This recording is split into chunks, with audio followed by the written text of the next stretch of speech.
Good morning, ladies and gentlemen, wherever you're catching this game. It's match day number 2 of the Skyview Girls Schools Cricket Week, the 22nd edition of this tournament. And this morning we have a clash between the debutants of the tournament, Soroti SS, who will be squaring off against Mount St. Henry's. Mount St. Henry's got an 8 wickets victory yesterday in the morning in their opener against Gaza High School, but did not manage to go past Light Secondary School as they faced a defeat in their afternoon fixture yesterday. Light SS winning that game, which was played at Gulu Main Ground. And for Soroti Secondary School, they got the victory in their opener when they took on Kasese Secondary School. Again, Rotshot were coming in there for the first ball of the innings. Extras right away given away by Shatra again wrote. The umpires standing in this game, Sharon Athola standing alongside Anthony Wantono. And this game broadcasting live from the Layibi main ground. My name is Evan Cyprian Sajabi here in the comms, and I'm not alone. I have Fortnite Ali Jr. here with me. Good morning, Fortnite, and welcome to the comms. Thank you very much, Evan. Good morning. It's really a beautiful day of cricket. The sun is up, the clouds have cleared, the blue skies up over the St. Joseph's College Layibi Oval. But to start off the over with a Wade, I wouldn't take away the pace that she's bowling with. You can see that she's bowling decently. She has some wheels on her bowling. But coming into this game looking for the ways to come back to the winning ways, they have to pick up a victory given that they lost, like you said, in the afternoon against Late Mount St. Henry's College, making sure that they come and bowl decently if they are to pick up a victory. But we know that they have some decent bowlers, like already you have seen in the first game, winning with a very good margin, and now they have to carry on from the positives they picked in the first game. The other fixture which is happening, St. Cornelius SS is taking on Masindi SS at Layibi B. Masaka SS taking on Gulu High School at Layibi C. Nyakasura School is taking on St. John's Secondary School at Gulu Prison Ground, whereas Good Heart SS is taking on Ledge SS at Graceland Girls School Ground. We'll be giving you the updates from all those games. Full toss, a half chance. More commitment from Shatra Godot could have been a catch and a wicket for Mount St. Henry's, but it goes past her fingers. Yeah, at the moment she's really bowling so well, given that the batter is also equal to the task. She knows that the bowler will be looking to attack the stumps, and she has really so far played so well. Even that would be called a dead ball. Somehow she felt that she's not ready. She hesitated a little bit in her run-up, and that's a good sign. Whenever you get some hesitation, you don't continue in your run-up. Full and driven, but straight to the fielder. Fumbled, but the batter's not interested in taking the run. Not good work there from that fielder, Scovia Nachanzi. And that dot ball will mark at the end of the over. The over started with a wide, but the wide was followed by 6 consecutive dot balls. And at the end of the first, 1-for-none is the score. So just joined us, Mount St. Henry's High School won the toss and opted to bowl first. And this tournament is sponsored by Movit Uganda Limited. They have a good tagline, all day confidence. Batbo Uganda Limited, Skyview, Scully, Cricket Uganda, Northern Cricket Hub are the organizers of this edition of the Skyview Girls Schools Cricket Week, the 22nd edition. Nampamu Jacqueline will be bowling the second over for Mount St. Henry's High School. Mount St. Henry's High School qualifying for this nationals tournament because one of the schools pulled out because somehow they could not travel, and because Mount had topped in one of the groups in the central region, they got that opportunity of being the replacement if you speak about rankings. Good stuff there from Jacqueline Nampam. Starts her over with a dot ball. Yeah, looking at even the quality they are playing with, I tell you even that they are a good cricketing team. Just that they were in a region where there was a lot of competition, but this time round they will get a double out from running deep where there is no protection, bowling with pace bowlers, and you don't have protection. Third man is up, and only they get the 2 runs. If you see the previous over that only went for 1 courtesy of a Wade, you sense that there was no clear communication. There were chances of running where the batters didn't take, but they would get a reprieve of that if they take these 2 runs. But look at the decent lanes that Nampam is bowling at the moment. She's extracting bounce despite not being the tall bowler, but I love the fact that she's trying to utilize the conditions of the ground, knowing that it's a concrete field and the ball is bouncing. So she has tried and worked with that. Another edge there. But the fielder just adjusted. They sense that there isn't a need of having a slip fielder like they did in the first few 3 balls. And now they just steward her in a position, not at third man, but almost outside the 30. And that has allowed Soroti SS to pick up their 3rd off the bat. But it will be the left arm batter who is on strike. She hasn't faced any. She faced 6 balls off the first over. She was playing so well, despite not getting the runs. Beautiful drive there. This time round, bowled, and they will take the 1 run. This is the thing that they would love to do so often, because she's really getting the ball out of the middle, despite not the energy that she would have loved. But the skill is really good. I was really let down in the first over where I saw her not taking the previous chances that were presented to her. Their communication wasn't that superb, but now equal to the task. Final ball of the over. There was a bat and pad there, so that appeal will go in vain. 3 runs, I beg your pardon, 4 runs off Nampam Jacqueline's first over. And as we come to the end of the second, 5 for none is the score here at Layibi main ground.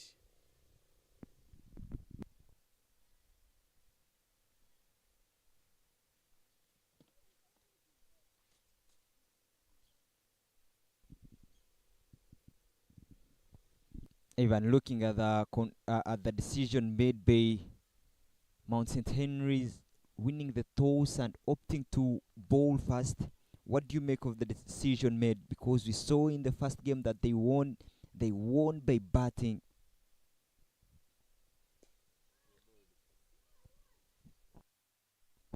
Yeah, they won by bowling first and won by 14 runs. It shows you that maybe they are counting on that. Could that be the reason as to why even today winning the toss and opting to go with the ball in hand? Never change a winning formula. If something works out for you, you have to stick on to it. There is an appeal there of LBW, but that was off the edge of the bat. And I tell you, in most times, when you look about junior cricket, sometimes the decisions don't even based on the conditions.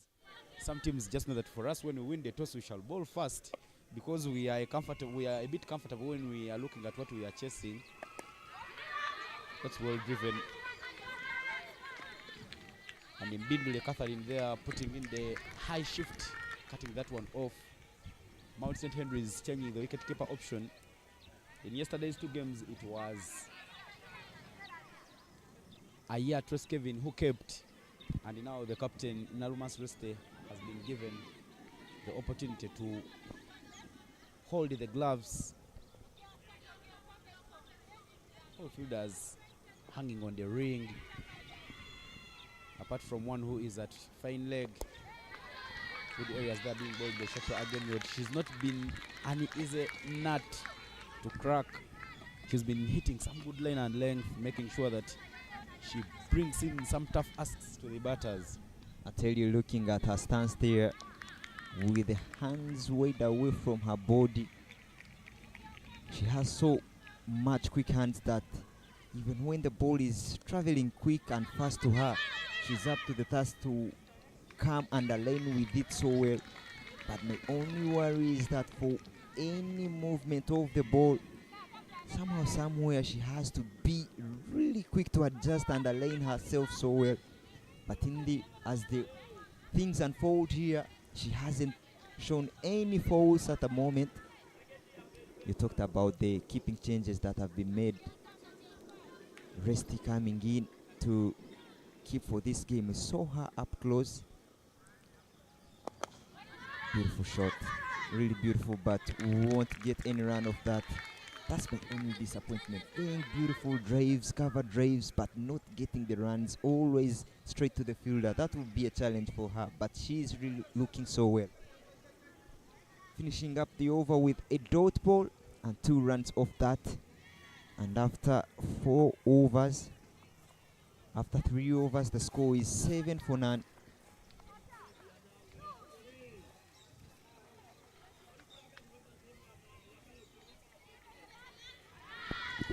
Coming back to my point of Resty keeping in this game, I was telling you that I watched her up close in the warm-ups. She looked to have so beautiful hands.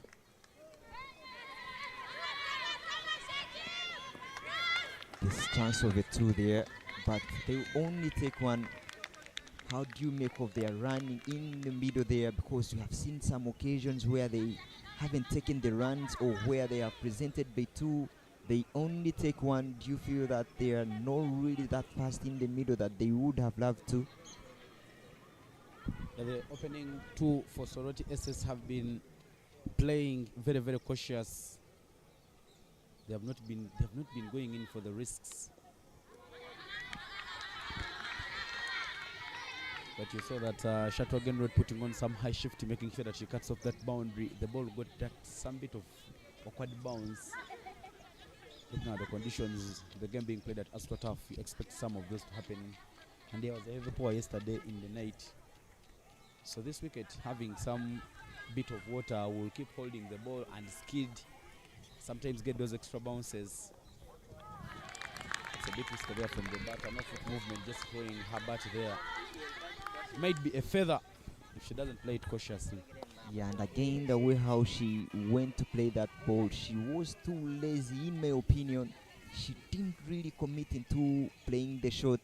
Like you said, some balls will bounce, others will skid, so she's not really certain of the conditions of what the wicket might offer, the double-pressed wicket. So the doubts in her mind running at the moment are, should I come forward? Maybe it will bounce or maybe it will stay down. And in the middle, she finds herself hanging in between with no clear decision to make. But I saw her in Kampala during her vacation. So, and you have been part of that Soroti development. What do you make of those conditions, the idea to bring the young ladies from Soroti to come and train in Kampala and get that exposure? I think one of the things that Soroti Cricket Academy has done is to make sure that they don't only stick on the development programs, they also do the high performance bit of it. Soroti always does some bit of high performance camps, sometimes in Kampala, sometimes in Soroti, so that now the coaches who are doing the work within Soroti get some of the good players, because high performance means dealing with quality, whereas for development you can deal with the numbers. But when you see someone who is having talent and potential, you give them a chance during those high performance camps. In one of the camps that they had, you saw that players like Jimia Mohamed Abdallah, Naomi Jane Amongin, Kevin Amuge improved their game. So meaning it's something they can stick on and it can push them forward. 9 for 9 is the score as we come to the end of the 4th.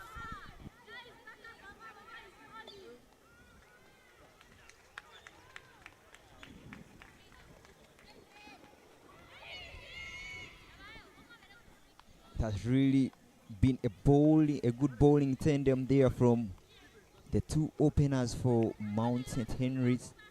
And now after 4 overs, only conceding 9 runs, there will be a bowling change. The spin has to come in. Hopefully they are desperate to picking a wicket and break the partnership, though not being so affected by the partnership. Yeah, the challenge that brings in the spinner. The spinner into the attack is Catherine Mbindule. There's a run-out chance. The batter took that one and thought because of the sound it had gone somewhere, yet it had gone nowhere. But Catherine Mbindule coming into the attack, replacing Shatra again wrote from the Juba Road end. 3 off 9 for Nabudu Wameri and 2 off 16 for Amadou. Half chance. but it just didn't carry to the fielder. And it's another dot ball for Mount St. Henry's. Back-to-back dots in this over. Yeah, spin coming into play. You have to expect that the ball won't turn as you would have loved, but it will really skid and rush you. And like we saw in the first shot that was attempted, it rushed the bat and thought maybe it was a quick shot or into the gap and tried to take a run that wasn't there. So beware of the skid, beware of the skid youngsters. Nabudua up to the task, but look at the balls that he has faced. 11 balls already, but only scoring 3 runs. Yes, we need to hit some shots out of her blocks. Because I tell you now, the game is in the favor of Mount St. Henry's because not so many runs are coming the way of Soroti SS. The opening batters are looking too cautious. Hit and run affair there. And that single will be the lone run from that Imbindule Catherine over. And as we come to the 50th, 10 for no loss is the score.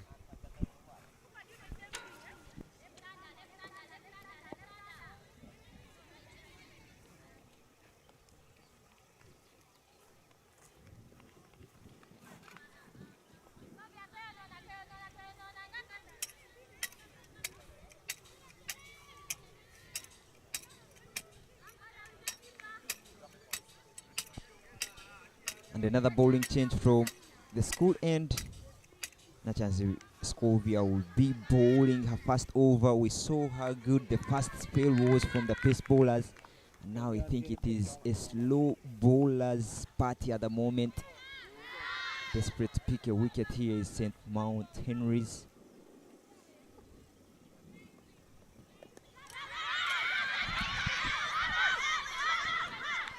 The noise scaring out the batters from doing that hit and run.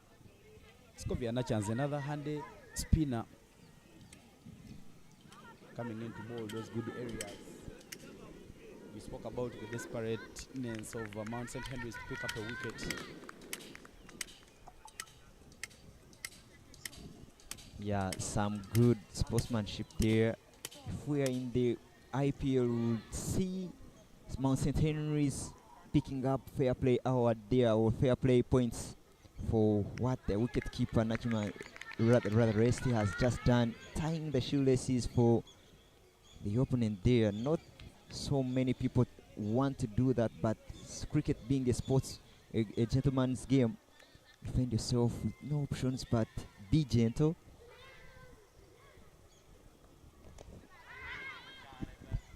Closing on in her bat, she didn't just open up the full face of the bat.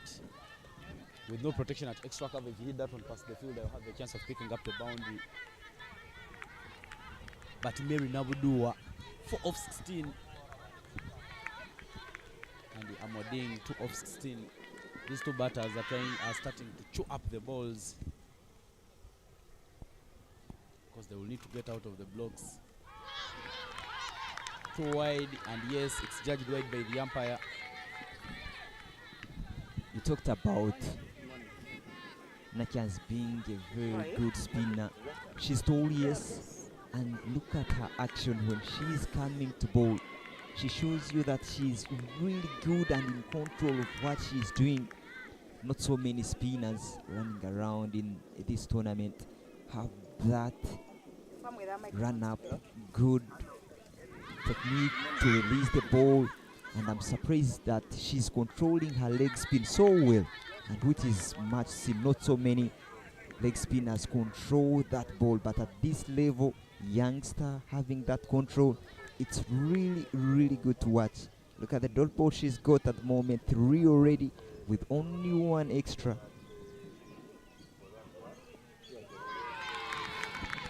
Expecting that turn and bounce off the surface. And it's another dot ball in the over. More pressure mounting the way of Soroti SS. They need to play some nothing shots to make sure that they get runs on board, but so far the plan working out for Mount St. Henry's. A bit of a short pitch delivery there, but the batter not really managing to slap it away. And it is another dot ball Yeah, even if being a short ball, not getting any bat onto it, you first have to align yourself and line up with the ball to play either a cut or a straight drive. In this place, she doesn't align with the ball.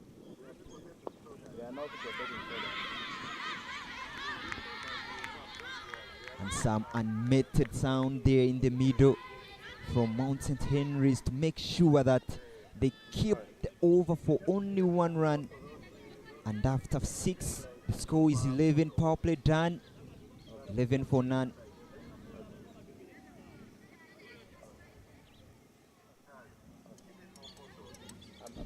Come to the end of the power play. The scoreboard reading 11 for no loss.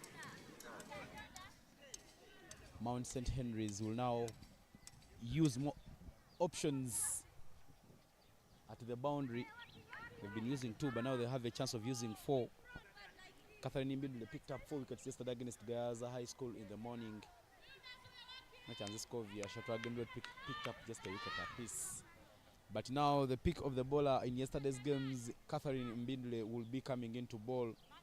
And she'll be bowling right arm round the wickets for the left-handed batter. They have kept attacking as all the fielders are inside. Another dot ball there.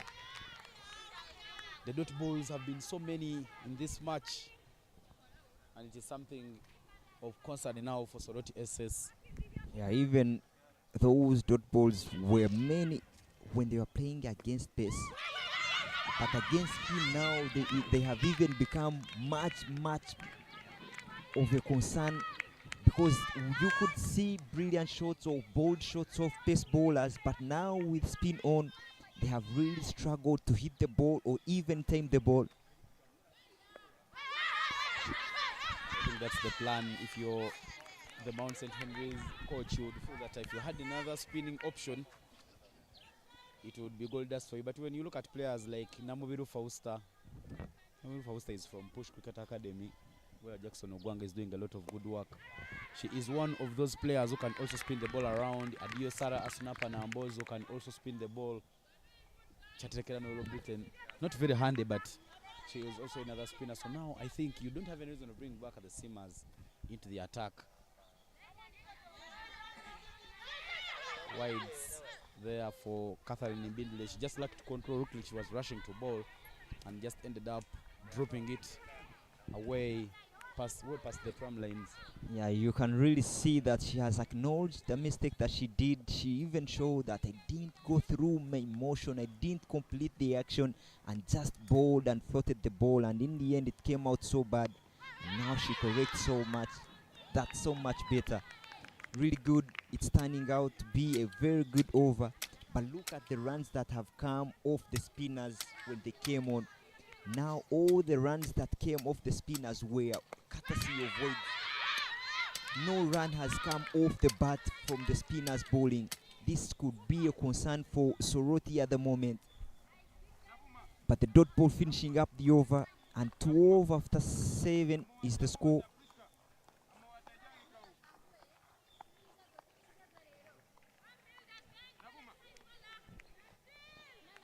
Yesterday, Soroti SS in the morning, we are all over Kasese Secondary School, bowling them out for just 28 runs in 11.1 overs. They chased it down with 7 wickets at hand,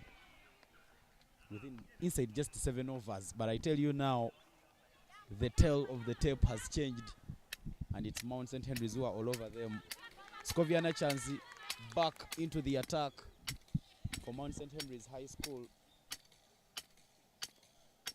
She's gotten that ball drift away from the batter.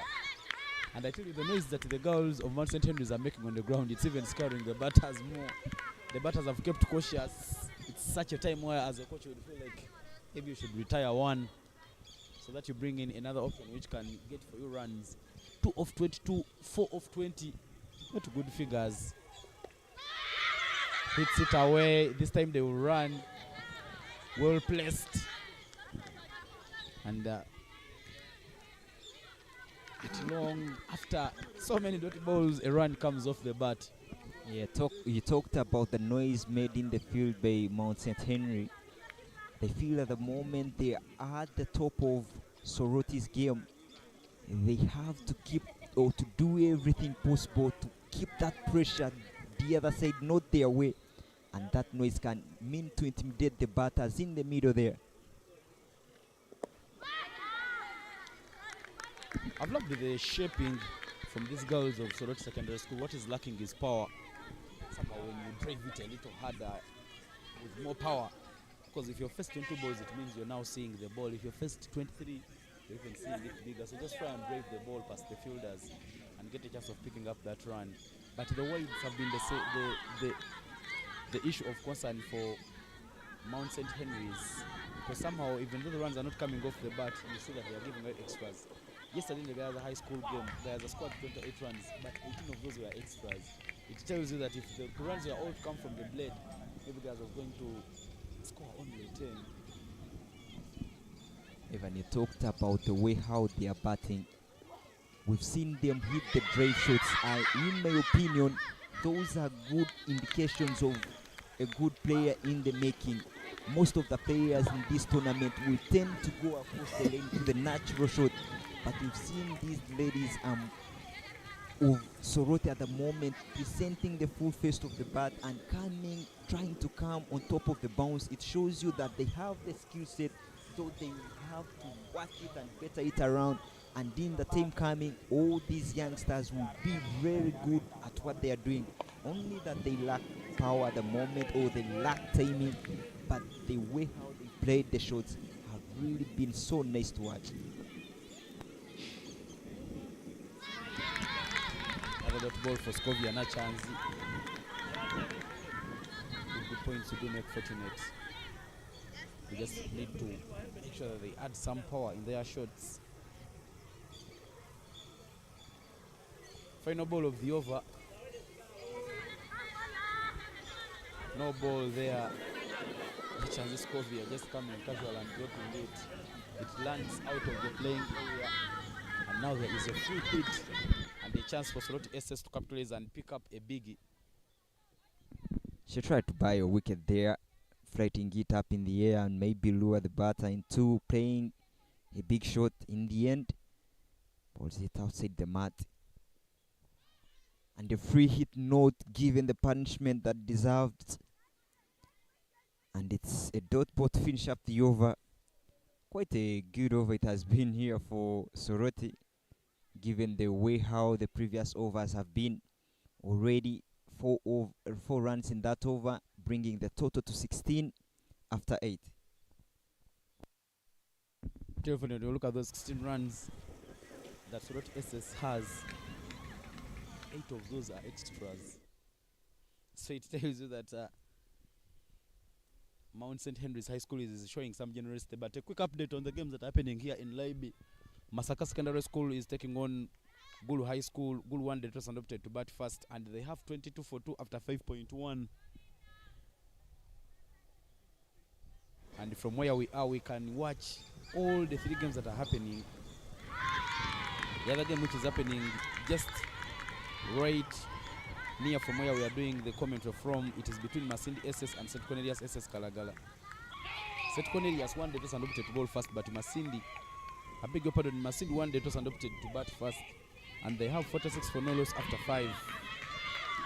Mbidule Catherine is back into the bowling attack there for Mount St. Henry's High School. Sacred Heart Secondary School is taking on St. Teresa. That game is happening at the main ground. And Sacred Heart 1 day was adopted to ball, and St. Teresa is 29 for 2 after 5 overs. Good Heart Secondary School is taking on Ndeje SS in a game which is happening at the Graceland Girls Cricket Ground.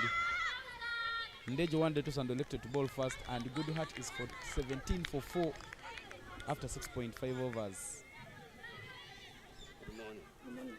Another game which is happening is at Good Prison between St. John Secondary School and Nyakasura School. Nyakasura 1 day was adopted to ball first, and St. John Secondary School is 51 for no loss after 6.2 overs. That's the general update of all the action which is happening this morning here in the beautiful city of Gulu. But back to the proceedings. Extras. Keeping Soroti SS in the game. A glorious on drive. But it finds the fielder. I tell you, even in this tournament, the youngsters have not managed to control their lanes, and the wide extras, we've seen so many. On the first day we saw so many extras, and you hope that the correction won't just be made in only one day. And here we are seeing another game courtesy of so many extras. Last time it was 8, now make that 10. Literally 7 runs have now come off the bat. And when the tournament keeps progressing, I believe teams are supposed to start improving and even becoming much better. But in a particular game, sometimes what happens is that when the players get tired and more tired, they continue giving away those extras. We've come to the end of the 9th over, and 18 for no loss is the score.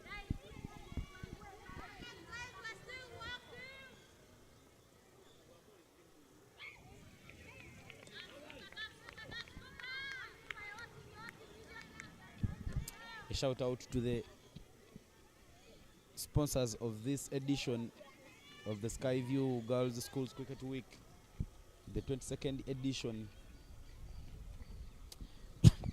Movit Products Limited. Movit Products Limited have come on board as the hygiene partners, making sure that the girls who are playing get some hand and body lemon cream. They have the all-day toothpaste and also the family Movit soap that they are using to make sure that they is clean. Because being a girl comes with some bit of high levels of cleanliness. And the other sponsors include Skyview. They make sure that the players are getting the different products of Skyview. The Skyview apple, Skyview fruit, Skyview citrus. Schoolies are the logistics partners, and Batboy Uganda Limited are broadcasting partners for this edition of the Girls Schools Cricket Week.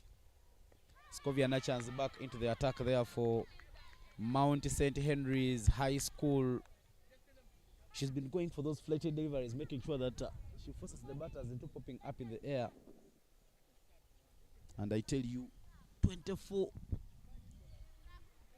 balls for Nabudu Ameri, and she has only 6 runs, whereas for Amadine Priska, she's a first 31 and she has only 2. The scorecard not looking so good there for Soroti Secondary School. Yeah, the coaches and the players that are going to come in later for Soroti should be contemplating on the way how they should raise the runs, make sure that they score quickly in the coming overs, given that these ones have given them a start. The two, Namudu and Amoding, have really done a great job, in my opinion. Try and make sure that they don't lose their wickets. But now the mantra is up to the new batters off the top edge there. And they will be desperate to take the 2, and they are taking the second run. Good running in the middle there. And those are the doubles that they will be loving. And it comes at the moment where I think the message should be sent to now accelerate their scoring. Yeah, it was all coming double for Soroti Secondary School. It's been so long since we last saw runs coming off the blade.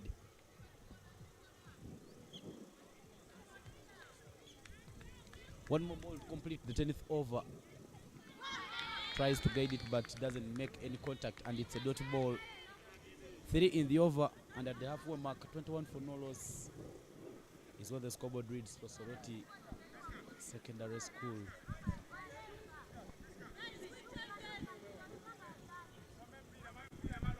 This is the 22nd edition of the Skyview Girls Schools Cricket Week, the first edition being played in 2001, and it was won by Gaza High School. Coming into this tournament, the defending champions are Olida High School. They defeated Light SS in the final, which was played at the Gulu Mine Ground. Catherine Mbindule back into the attack. She so far bowled 3 overs and conceded only 5. Method appeals there, but the umpire says that could have missed. And it's a dot ball to start off the over there by Catherine Mbindule. Coming in to bowl her fourth. The captain must have sensed that she has done a decent job. Why not bowl out all her over and finish up her spell? Maybe they can again continue getting those dot balls.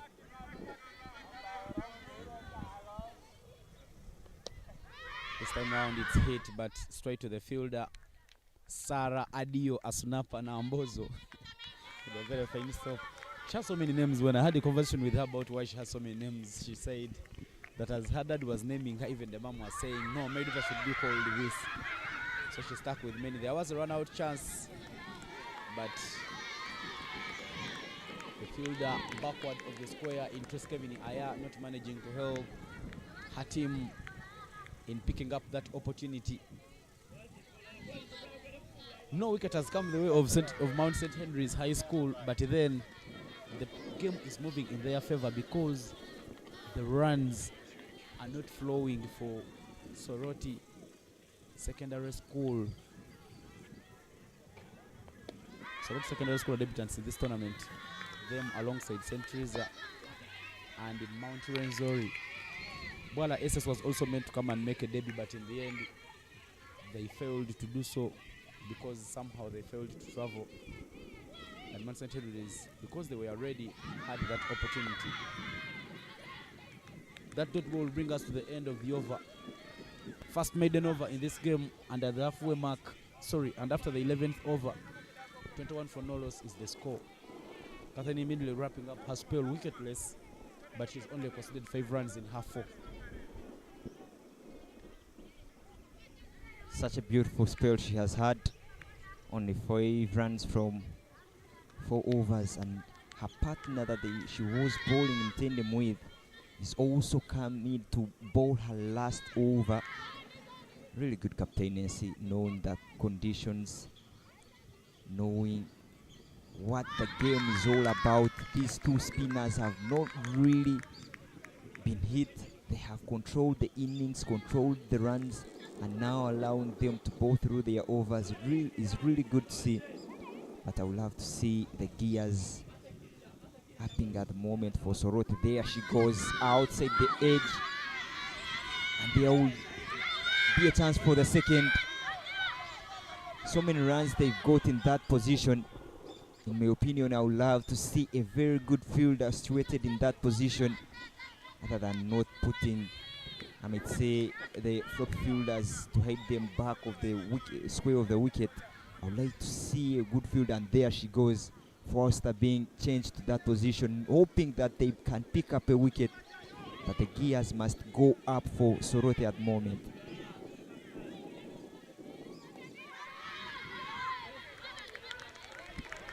The ball to be bowled by Natchez, because every time she's bowling that turn and bounce, because the batter is seeing that your ball is turning away, it becomes easier for them to just get it with the bat.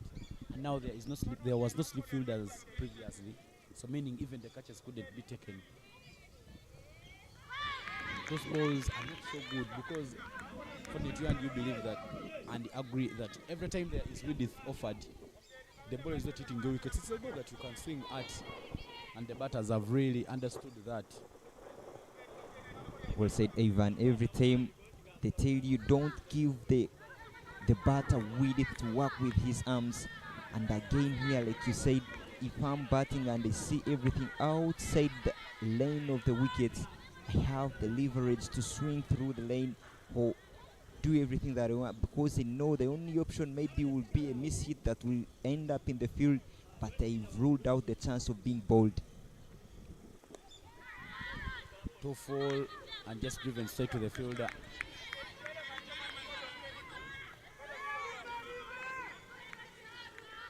Runs are not flowing for the their batting lineup. They have some players who can come and hit the ball around. Their captain Ibuked Gloria Josephine, one of those. Sophia Bogere, previous that late SS, is one of those options. Alibo Vivian is the other batter. Mary Mukade can also come and score some runs. So I'm not sure why they didn't go for other options of batters. As we come to the end of the 12 of 24 for no loss is what the scoreboard reads.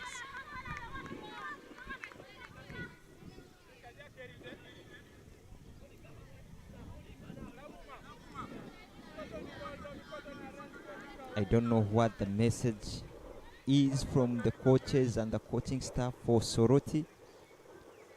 I haven't seen anyone running into the middle trying to tell the players of what to do, the two batters. In my opinion, looking at what is happening, I think they are contented with what the batters are doing.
A bit of a mix-up here, but finally the umpires have made sure that it is rectified.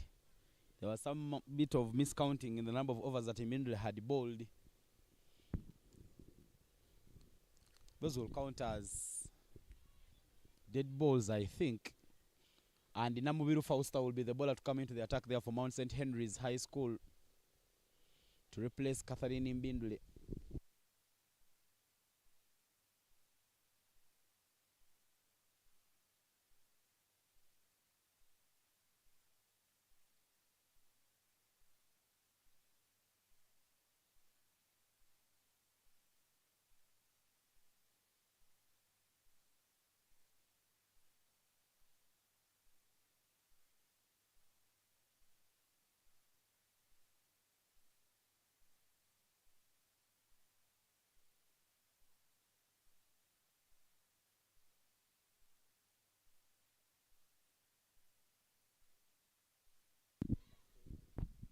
Namubiru Fausta now into the attack for Mount St. Henry's High School. 20 for no loss after 12 overs. Full toss. And it was just a hit straight. Yes, 3 times she has attempted to come down the ground, but she wasn't connecting the ball in the of the previous over. But this time round with Foster coming in, a very beautiful off spinner playing for Push Academy, coming in at the moment. But in the conditions where you're not being offered that much deserved turn, That was casual running there from the batter. Clearly she could have made her ground. But that direct hit there from Adio Sarah Asunapa Nambozo went straight to hit the wickets. And after 12.3 overs, Mount St. Henry's High School will celebrate the first wicket. the first wicket falls at 12.3 after the first two batters playing almost every ball but not scoring so many runs. Already halfway mark, and only 25 runs have been scored after 12.4 overs.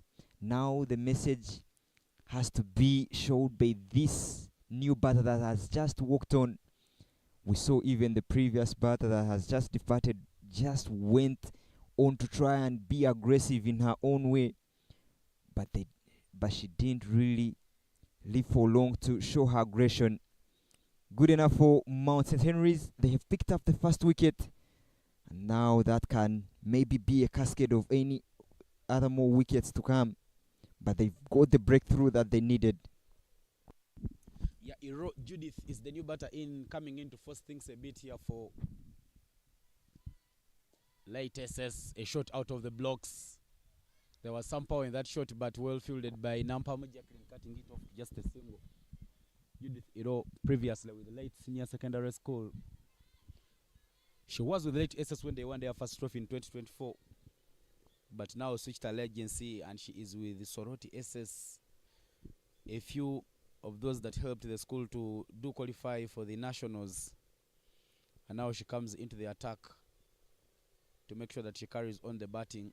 And now the message should be very clear: go out there and hit.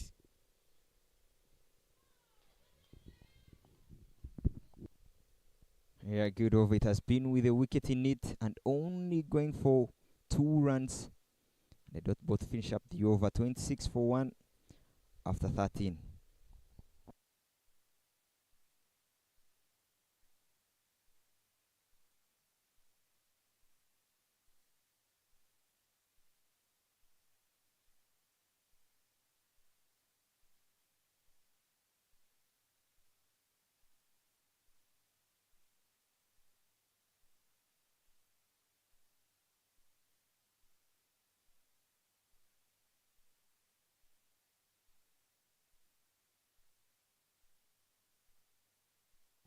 Another bowling change there. Since Nachan Scovey has completed her spell, she is replaced by Jacqueline Nampamu from the school end. It could have been a time where Mount St. Henry's could have wished of having another spinner to come and do some bit of bowling, because the batters have been showing that they are being challenged by the spin. Chance to catch, not taken by Jackie Nampam. There was another chance of taking the run out, but she didn't take that second chance. Great efforts there from Jacqueline, knowing that the ball is going over her head, but she puts in the effort trying to catch it, but doesn't, and again trying to redeem herself with a run out, which in the end she doesn't collect the ball off the ground. But it was a desperate shot there from the new batter who has just walked in, and you can see they have now come guns blazing, swinging at everything. They know now they have to do everything possible to make sure that maybe they get at that 60-run mark.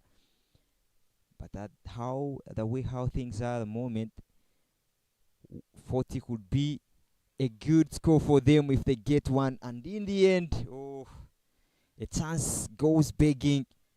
The fielder was really under the ball, but there again, how do you put that? After being given a second chance, and again you don't make your ground in the crease, and you get run out in such a way. Poor awareness there, I might say. Yeah, it was something to do with awareness. She was standing outside of her crease. She didn't take care of her ground. She didn't even focus on where she was standing. and the wicket keeper there completing that is a chance, giving Mount St. Henry's the second wicket.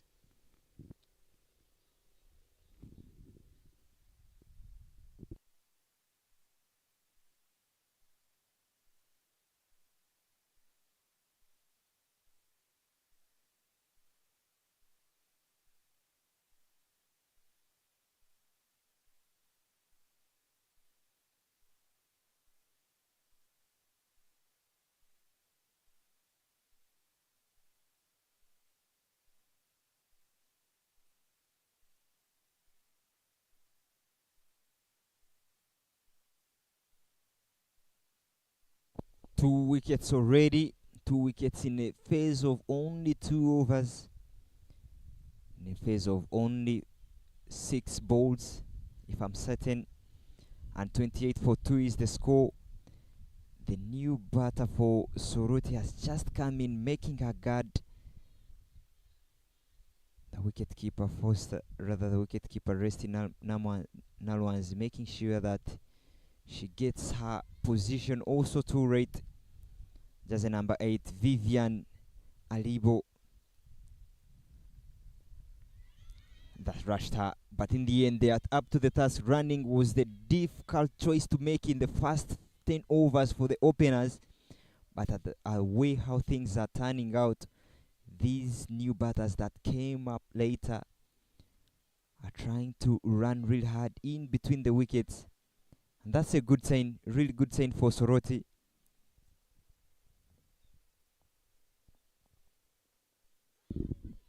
Another edge, but well fielded there by Catherine Mbindule. And I tell you now, for Soroti SS, they are making sure that they capitalize on every chance, hit and run, as they keep milking some runs. And as we come to the end of the 14th over, 30 for 2 is the score.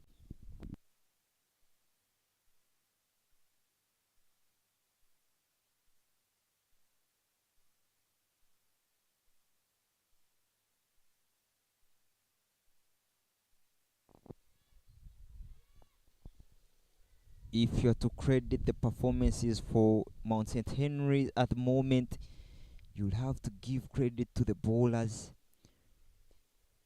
Flighted up in the air, Foster coming in from the city end now, desperate for taking 2, and they take the 2 runs. The 4 bowlers that bowled earlier were really good and technical with the lanes that they executed. You give them credit. What of the fielders? The fielders were really good, and they have been good. The energies have been up, and they continue to make sure that pressure doesn't come back their way. Foster coming in and bowling already 2 balls. She picked a wicket in that over. She came in, she was involved in the wicket, though through a run out. But that over was a turning point for Mount St. Henry. Up in the air, another chance to catch, but misjudged by the fielder. And now the batters are capitalizing and picking up the doubles. You feel that somehow Foster is flatting it a lot and bowling it too full. Hold it a little bit flat and make sure that you force them to drive it down. And even the field setup there, you feel that Mbidu is supposed to be towards the 45 to make sure that you can take those hard chances. Hit down. And now Soroti SS is milking the runs. You talked about flatting it up in the air in the previous ball. Now she hears your voice and says, maybe this time round, let me bowl it into the surface. And it turns out to be weight, but some little bit of turn. And like you said, she's even if she's bowling to the right-handers off spinner, it's a good matchup. It's easy to send away, like we saw previously with the leg spinner that was difficult to play. But for Foster, since she came in, it has really looked so easy for the right-handers to play. The runs have been tentatively easily coming this time round. Caught and bowled. She'll get the last lap of Alibo because the first chance she created was put down. But this time round, she picks the 3rd wicket. 3 wickets fall for only 35 runs. And after 15, Mount St. Henry are making sure that they restrict Soroti SS to 50 runs. That will be a very good score if they make sure that they don't reach the 50-run mark. They would have done a decent job. You can't take that away from how good they have bowled, because they have hit every box that they have tried, and every box was ticked.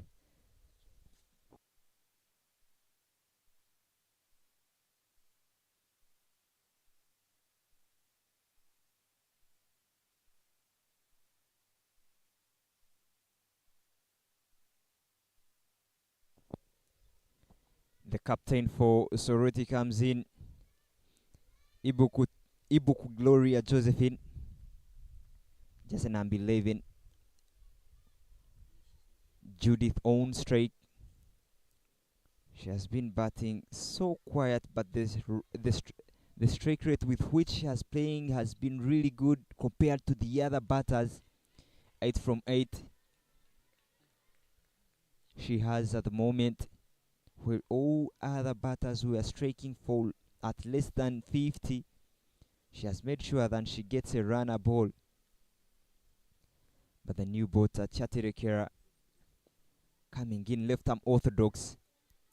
It's a good skill to have for the youngster, but the control has always been a challenge. Like Ivan said earlier, not a handy bowler, but she can give you what you need at the moment. We saw spinners being so much important in this game. They were so economical, and now the captain hears the cry and brings in Chatirekera. Decent lines she's hitting so far, bowling into the stumps, in the line of the stumps, and not so easy to put away.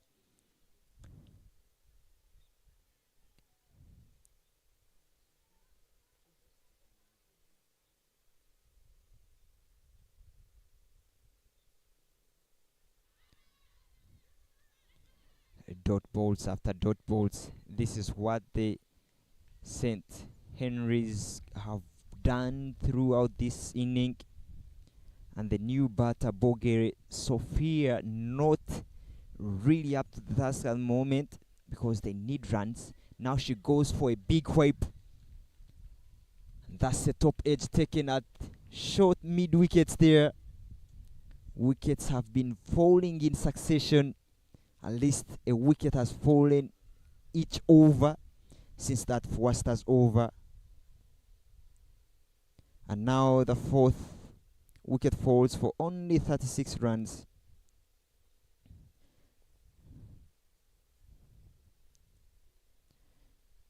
The only concern when you're playing against the left-arm ball and you're right-handed, you have to really play with the turn. Even if there isn't turn, there are those revs that are always on the ball. If you're to go against that or across the lane, if you're to go on the onside, you really have to go under the ball. And Vogel, they are not up to the task, despite having the intentions of trying to hit the runs, score the runs for her team. She had to depart for only not troubling the batters. And the new batter comes in. She didn't trouble the scorers, sorry. And the new batter comes in.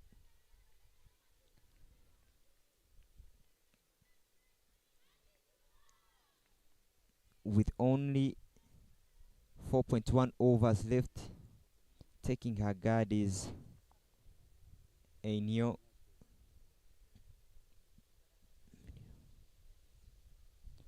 Sharon Enyo, jersey number 10, coming in and taking a guard already. Flighted up in the air, trying to buy a wicket there and adjust at a weight by the umpire. Those are the extras that have been bowled so much in this game. So many extras weight the wicket.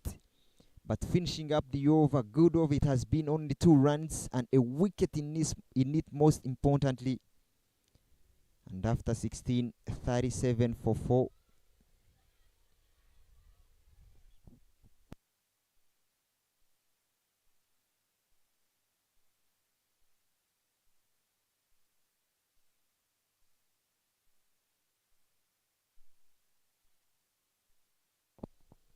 Shatra will come from the city end side. She had a decent start of the game. Bowled the new ball, started off with a weight ball, but went on to bowl decent spell of 2 overs, despite not picking a wicket.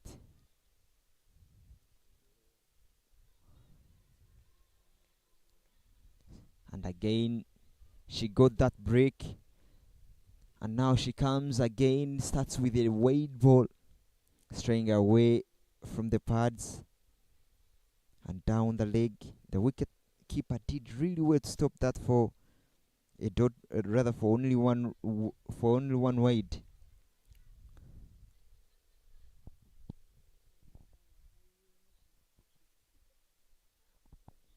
Yeah, that was quick. Really good run up and pumping it into the right hander. You can see the beautiful action she has. She's bowling her heart out, pumping in very hard,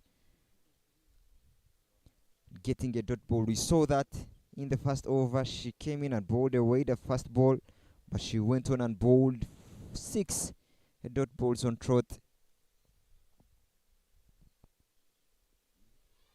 Not this time round. Not this time round. So many extras. Not so many runs have come off the bat.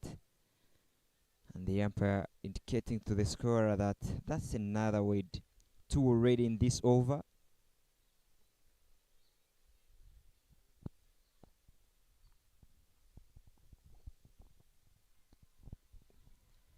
It has been so challenging to bowl to the right-hander for Chatra.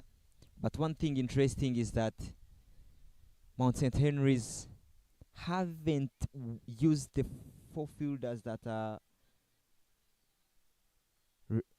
allowed to go at the boundary for after the power play, because everything has been tight. Their bowling has really been superb, and we haven't seen a boundary in this game. Only doubles, not even more, but we've seen just singles and doubles and maybe extras that have given Soroti SS those runs that they have. 40. Yeah, because they are trying to keep attacking, they don't have any need of those fielders outside. But look at that swing from Shatra, that outswing. She's kept the batters guessing. The only issues for her have still remained the extras. But if you just maintain that consistent line, stump to stump line, it could be very fruitful for her side. And when you hear them, somehow their energies are starting to drop down because we're into the 17th over, and that has been the issue. If you can keep your body language up throughout the game, maybe you stand a very big chance. But Soroti SS has been caught clueless in this game. You see that even the batters who have come later have not really gone out of the blocks. Driven down the ground. Work for Jacqueline Nampam to do, but that's traveling. She gets it very well and manages to cut off that boundary, saving her team vital runs. That was really beautiful shot out of the middle of the bat and picking up that gap through covers. A really beautiful cricketing shot, despite the bigger boundaries we have here at the main ground. But she managed to get 2 runs.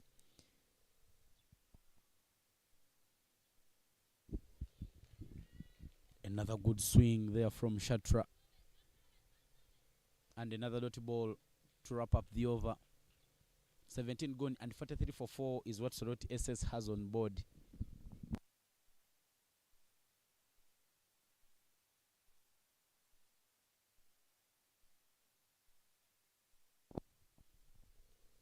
Eighteen balls left in this inning, and the score is 43 for 4 with 6 more wickets for Soroti. I tell you, even if they are to get 50 runs from these 3 more overs, to reach 50 runs in these 3 overs, it will be a reprieve for them given the slow start that they got.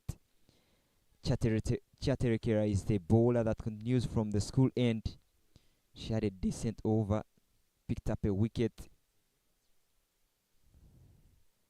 Oh, that was from the pad, and the appeal from Chaterekera trying to appeal to the umpire, thinking that maybe that would have gone on and stopped at the stumps, but the umpire thinks otherwise. Look at where she's taking her guard from Iro. So wait outside the lane of the stumps, leaving everything for the bowler. So everything that hits the pad doesn't really finish at the stumps. Her only issue has been swinging across the line, but she's done so good. There is another appeal there, but the umpire, Anthony Wantono, unshaken. Anthony Wantono is a lawyer by profession. The ones that we love calling counsel, doing a lot of good work in that field here in the northern region. That was a whip off the pads down to the square leg area for a single. Judith Eras somehow made sure that she keeps the runs coming the way of Soroti SS. She so far scored 11 off 17. And now it's a chance for Ainyo to also make sure that she picks it up from where Iro has left it. Make sure that they keep getting the runs. First achieve that milestone of getting to 50 runs, then you see what happens in the second innings. Because some of these totals come out to be psychological. Every time a team comes out and says we are going to chase more than 50, it somehow gets into their heads. But Mount St. Henry's has been so good in this game. Final ball for Nolo Britain Chaterekera. Hit, but straight to the fielder. Foster Nambiru waiting for the ball to come to her instead of attacking in, and she gives them a chance of taking the run. That single will bring us to the end of the 18th, and 45 for 4 is the score.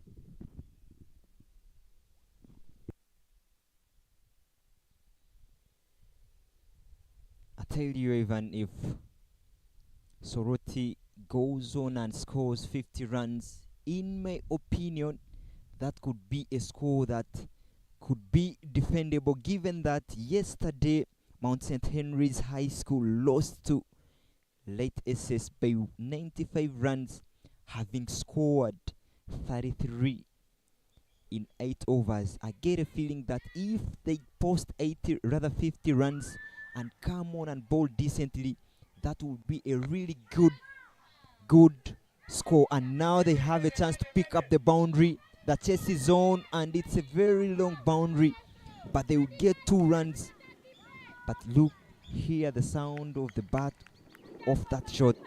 Really sounded so well, but I tell you, Enyo is not a batter that has the muscles, but everything that she has tamed has really sounded good out of the middle of the bat. Another flighted delivery. Jackie Nampamu coming for her final over. I tell you, Mount St. Henry's High School will have themselves to blame. There is another run-out chance that is completed there by Jacqueline Nampamu. But Mount St. Henry's, they have given away 16 extras out of the 47 runs, meaning by now Soroti SS would have had about 31 if it wasn't for the extras. Ainyo will have to walk back to the dugout. I tell you, Ivan, given the way how Soroti yesterday bowled out Kasese, bowled them out for 28 runs, it tells you that they have good bowlers. So if they go on and maybe score 50 runs, which they are only 3 runs shy, they can get a competitive total. In my own opinion, I don't know what you make of that.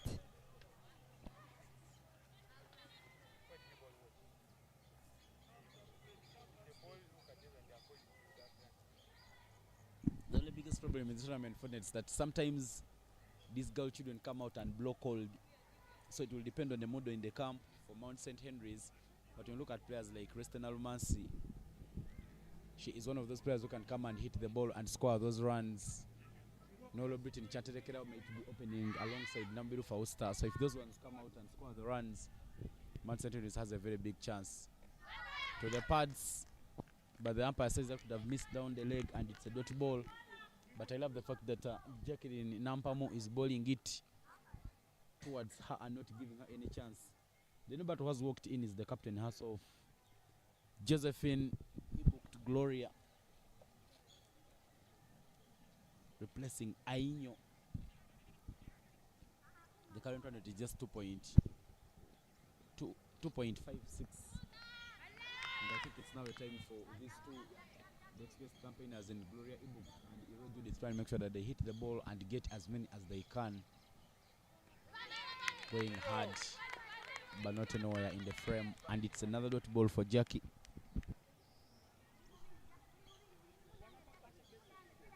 Really good spell she's having. Nampa making sure that she finishes with good figures despite not picking up a wicket so far, but she was involved in that run out, trying to take the second run, and the throw is really good, really sharp towards the bowler herself. We saw last time the run out was intended to the bowler, directed the bowler side, and she did so well to collect up that ball, but only left with one ball in her spell. Jackie Nampam not very new on this ground. In 2021 Cricket Uganda hosted the Interhub tournament. Jackie Nampam traveled with the Mukono Cricket community team and he played at this very ground.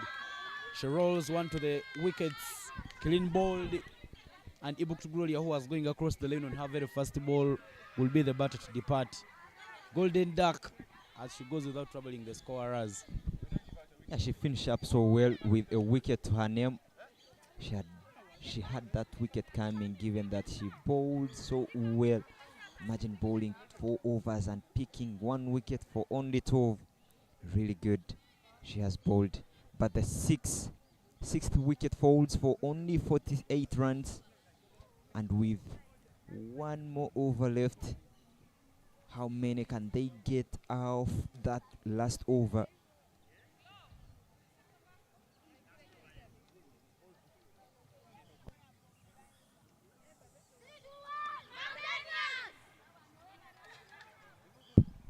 Just 6 Dago deliveries remaining to complete this innings.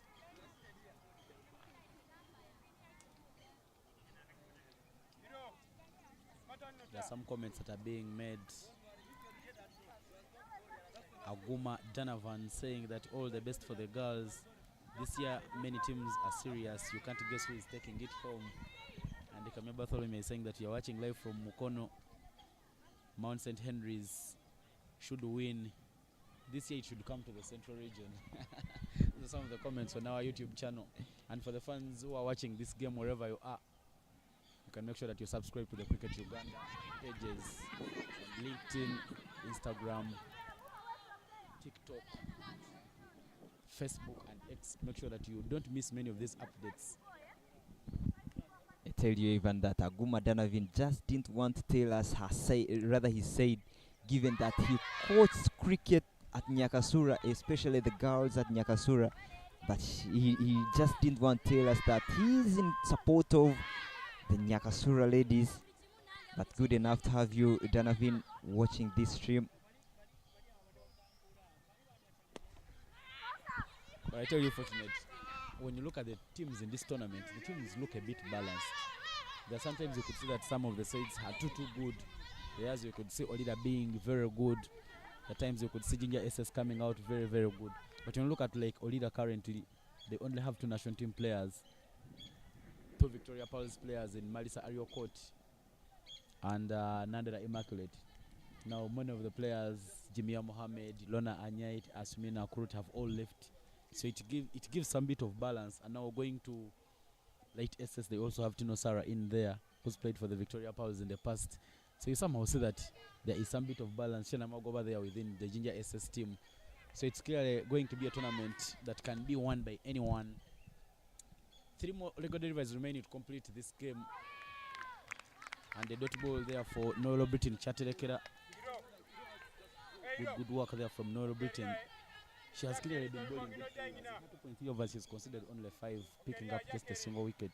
But she's made sure that she bowls the good areas. That was a chance of a wicket, and yes, some good awareness there from Nalumansi Reste. She saw that the batter had already left her ground, and she made sure that she does what was expected of her, completing that stamping and giving Mount St. Henry's the 7th wicket. Yeah, Resty has really been handy behind the stumps there.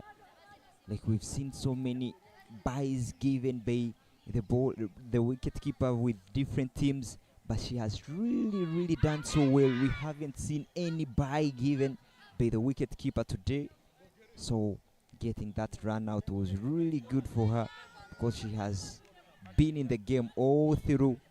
She led with the energies behind the stumps and getting the run out in the end. Only one ball left. 49 for 7 is the score. I talked about reaching at 50 runs, and now they are only left with only one run and only one ball. You can see the celebrations there from Mount St. Henry's player. But Chaterekera bowling the last ball, picking up the 2 wickets. Look at that. Tried to run, not knowing where the ball was, and again she was disappointed with her partner that maybe there was a chance of a run, but no fella, there wasn't any chance. To face the final ball of the innings will be Angela Malinga. Angela Malinga swings hard, but she was nowhere in the frame, and that dot ball will mark the end of the first innings. Soroti Secondary School will end at just 49, and for Mount St. Henry's to pick up victory, they will need to get just 50 runs and bounce back to winning ways. Would love to appreciate our sponsors, Skyview. For the 3rd consecutive year, they have led in terms of sponsorship in this expanded tournament, but they are joined by other key sponsors, including Movit Products Limited as hygiene partners, Batboy Uganda Limited as broadcast partners, and Scully as logistics partners. So when you support Skyview, Movit, and Scully and keep them in business, we will also be in business. But this is the match summary of the game where Mount St. Henry's won the toss and opted to bowl first. Only Judith Iro standing out with 13 off 23. Nabudua Mary 10 off 37. And in the bowling attack there was Nolo Brittany Chatekera, who picked up 2 wickets for 5 runs in her 3 overs. Namubiri for Worcester bowled 2 conceded 7 and picked up a single wicket. Whereas Jacqueline Nampamu was also unplayable. In her 4 overs, she managed to pick up just a single wicket, but conceded only 12 runs. Mount St. Henry's High School have themselves to blame for the 16 extra they have given away. But we've come to the end of the first innings, and we will take a short break, enjoy some bit of Skyview Apple before we return for the second innings of this game.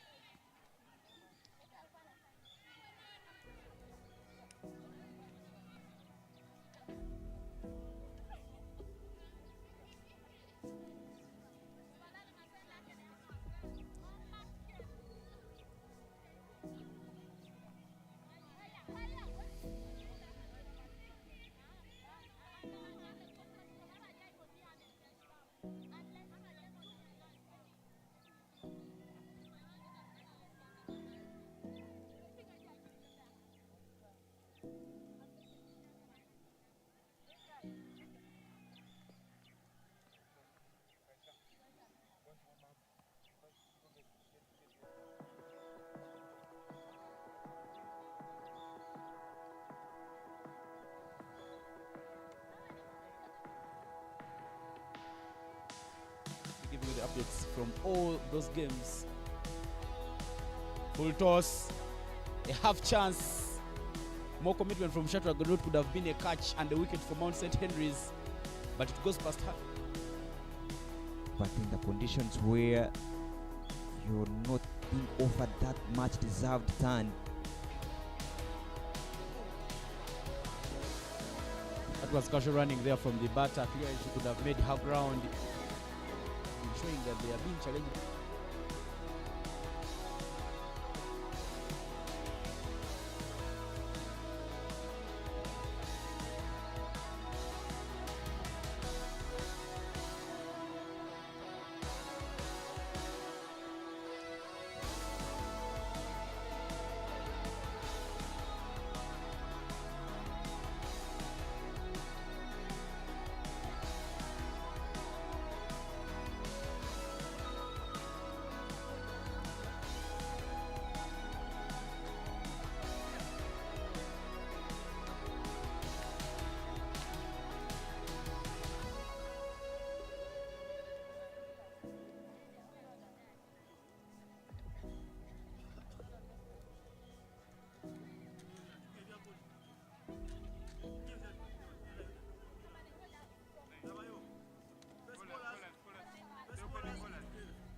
Juna Fortunate, not alone I'm with Ivan Sajabi.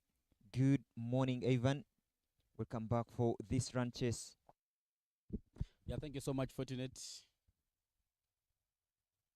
And happy to be back here in the comms.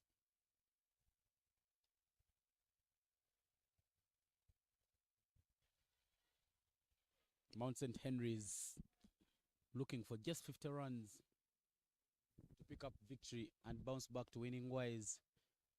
Noel Britain, Chaterekera and Fausta Nambiru opening the batting there for Mount St. Henry's.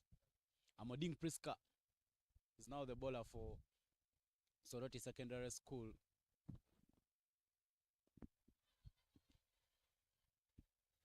Bit risky there from Nambiru for so that ball can skid towards your wickets or your pads, and you would put the umpire in a very bad position. So you need to make sure that you're hitting it away from the pads and making sure that you get the gaps. Yeah, playing around the pad with the left arm seamer, bowling from left arm round with the angle. It becomes difficult to play around the pad. Like I said, you're very certain of an extra. There comes the first extra in this run chase. One thing that I know about Foster is how she loves to hit the ball. And I'm very sure that she will be backing herself up if she sees any loose ball.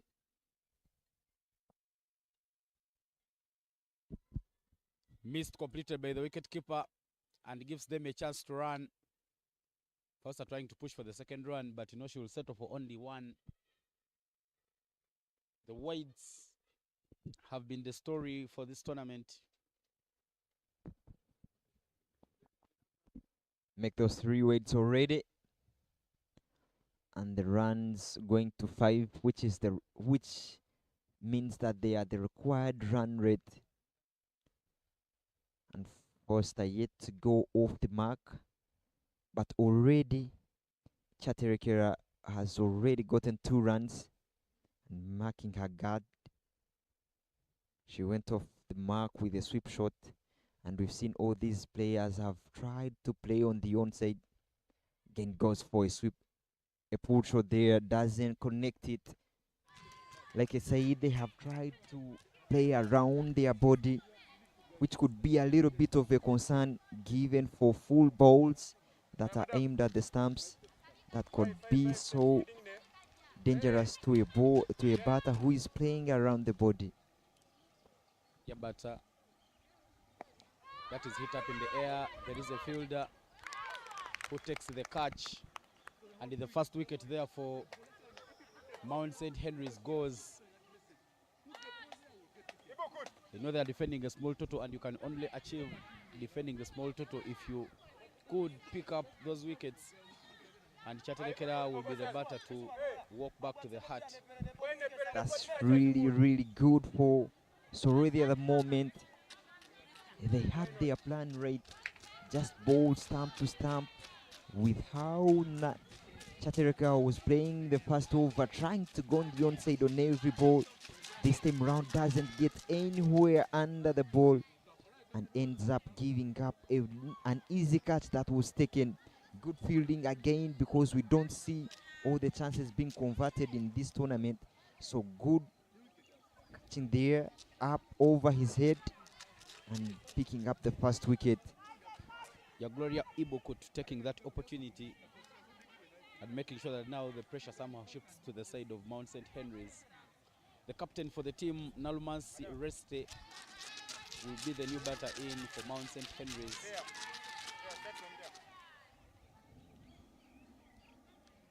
Still coming round.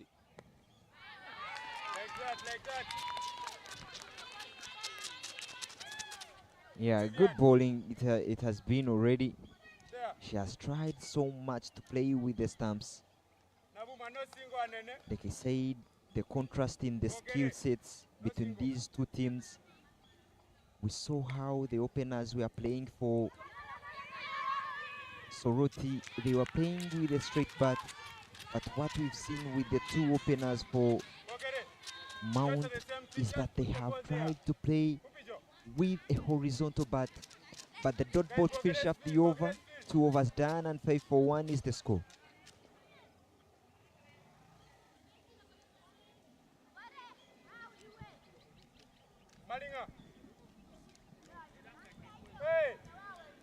Yesterday against Lake Secondary School, Reston Alumansi was run out.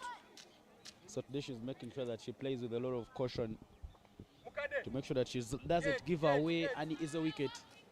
Sophia Bogiri back into the attack.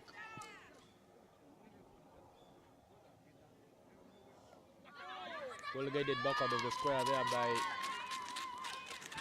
Namubiru Fausta to pick up that single.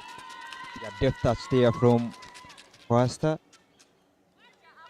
Picking up that gap. They will love so much of those runs because they don't need even to get a boundary to chase this run chase, but they only need to get at least 3. Beaten by the turn and bounce. Just 2 runs every over could give Mount St. Henry's High School victory. So they need to make sure that they hit the ball down the ground. Don't give any chances. A short ball there, and Reston Alumansi tries to throw her hands at it, but it was nowhere in her arc. And another dot ball. As Soroti SS is looking for the wickets, they need to make sure that they also get those dot balls to add some pressure. She tries the googly, but it was already there by Alumansi Reste. Tell you even what Soroti at the moment need is keep picking the wickets, and there the wicket comes. That's what they needed. That's what works for them. If they are to defend the 50 runs, they need to keep on picking those wickets, and the wicket for the captain has been taken there. The spinner Bogere comes in and picks the second wicket first to her name. That could sound so much to their side. 50 runs could be so much to defend at the moment. Yeah, that ball rolling through. Reston Alumansi stepping not close to the ball. She tried to open her up. In the end, she misses, and it's a wicket for Soroti Secondary School. Soroti Secondary School trying to make sure that they keep the pressure on. And now the left-handed batter, Namirembe Stacy, will make her way to the crease. Really good bowling plans here from Soroti SS, making sure that they cut off that onside field, and they make sure that they keep bowling straight stump to stump.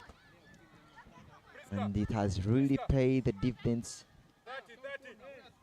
2 wickets already back in the dugout with the left-hander.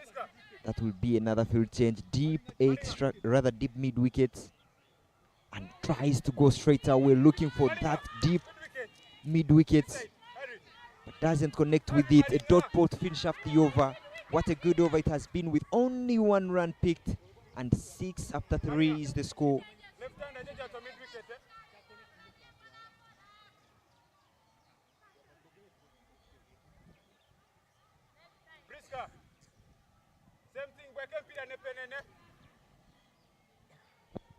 When we see in the context of the game how the 2 teams have applied themselves, we saw the first 4 overs for Mount St. Henry's bowled by pace bowlers, whereas these 2 have, rather Soroti has gone on to use a spinner and a pace bowler, and they have picked up 2 wickets already. And it is Amudin continuing from the CTN side. Picked up a wicket in her first over. She will love to do that more often if she's to see her team past the finishing line.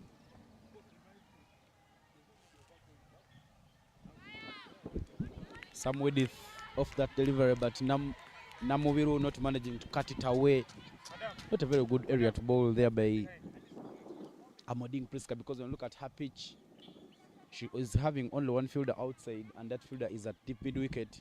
So meaning that the offside is exposed. So you don't want to bowl outside off stump.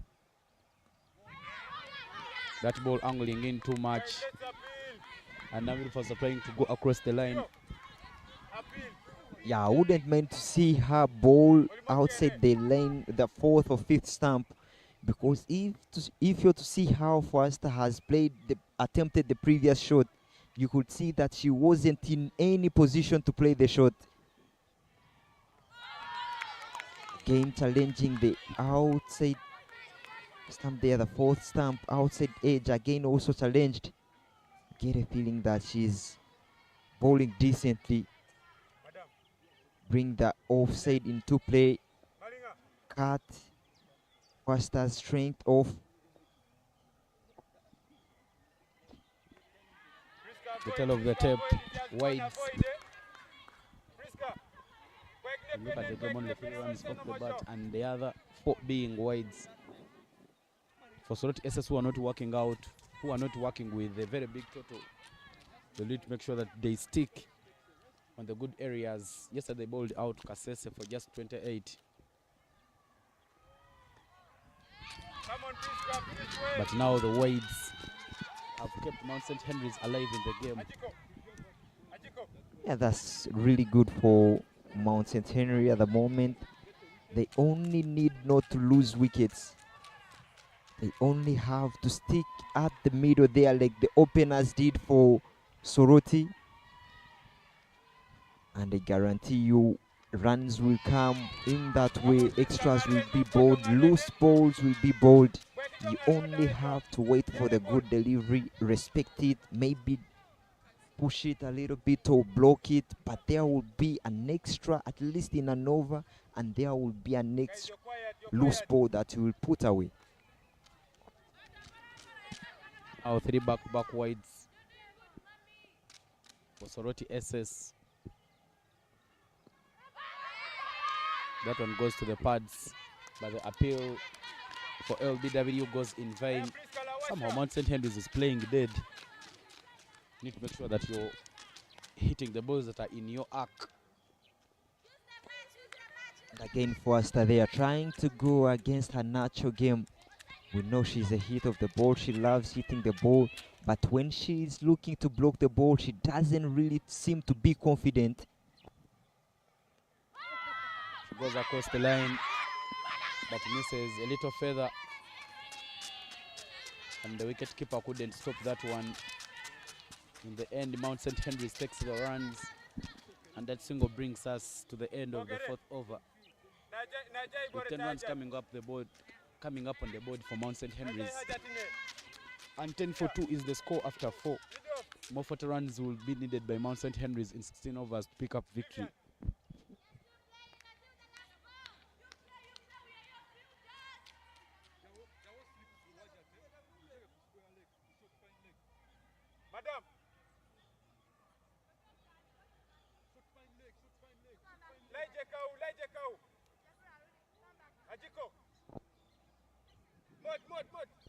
Enya Sharon will be the bowler, bowling from the school end.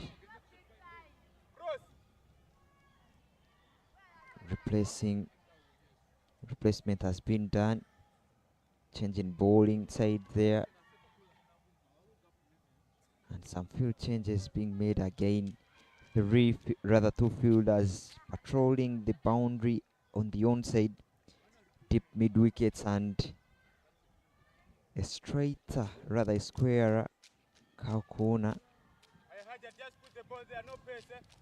I could have first stuck with Sophia Bogere because they are not dealing with so many runs, and Bogere's last over, her second, was a very good one.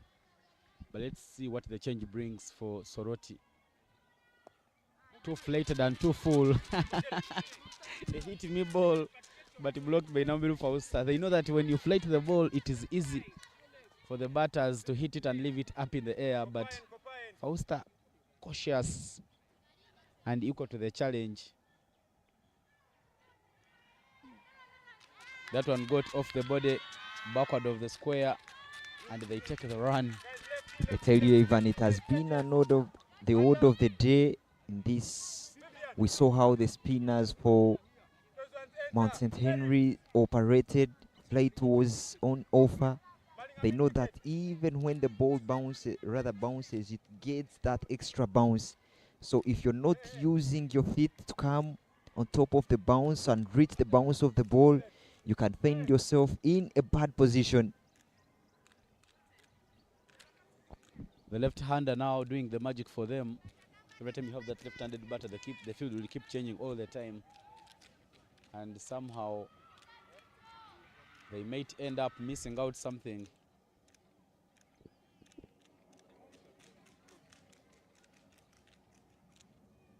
The umpire having a word with Ebook to Gloria Josephine, the captain. The umpires are looking very sharp and smart in those Movit t-shirts. Movit making sure that we have some apparel for our officials. Flighted and hit by Stacy. She didn't hit it quite well. The only good thing for her is that she hit it straight, but that could have carried on to any fielder. That was, I would say, a chance, but that does land in the no man's zone. But again, trying to buy the wicket has been implemented here from the new bowler, Sharon. Everything she has bowled now this time round straighter. Almost got Fwazi in an awkward position there. She doesn't flight it in the air this time round, but pulls it a little bit straight, which I would love to see more often from her. But is also playing cautiously. Driven and fumbled, but she was not interested in taking that run. And now Mount St. Henry will need a partnership with the two batters departing early. That flighted ball was given down the ground very nicely there by Namir Faust, and they do take the run. Tell you if she had added some more power and even played for it was better, maybe she could have sent it all the way to the boundary. Well, the single brings us to the end of the over. 3 from Ainyo's first. The end of the fifth is 13-4-2 is the score.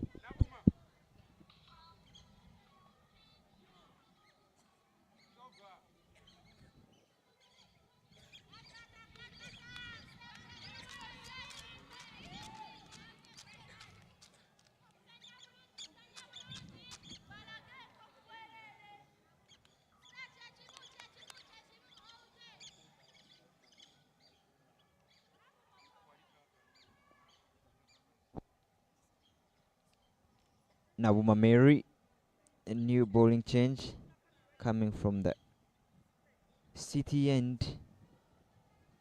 Starts off with another flighted delivery, not hit so well. A lot of flight on the ball, but Foster keeps on rotating the strike. She has really showed that she's up to the task and she has applied herself so well. We've seen her trying to drive the ball along the ground. Yeah, she's shown some power, some power. Swinging very hard, but that's a very good edge there from Stace. The ball is dropping outside off stump. You don't need to play it to the onside.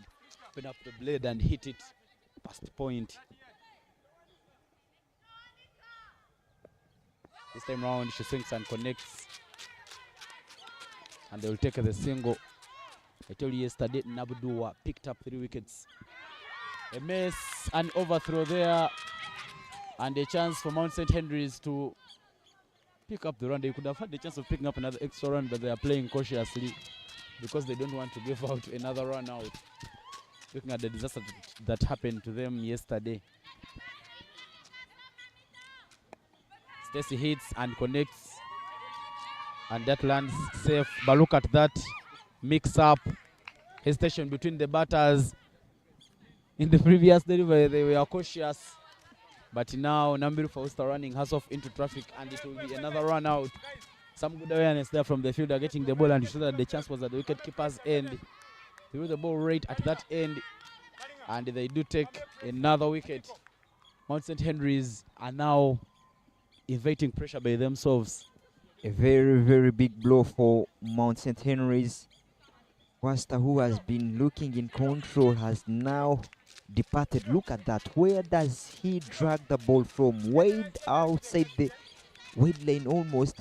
A little bit hesitation, tried to go back, but Wasta committed into taking that run. but she couldn't get her ground. Oh, the third wicket falls for only 16 runs. And this is what Soroti needs so much if they are to defend the 49 runs that they scored. Already 34 runs required in 14.2 overs. And the new batter has already come in. A little touch there.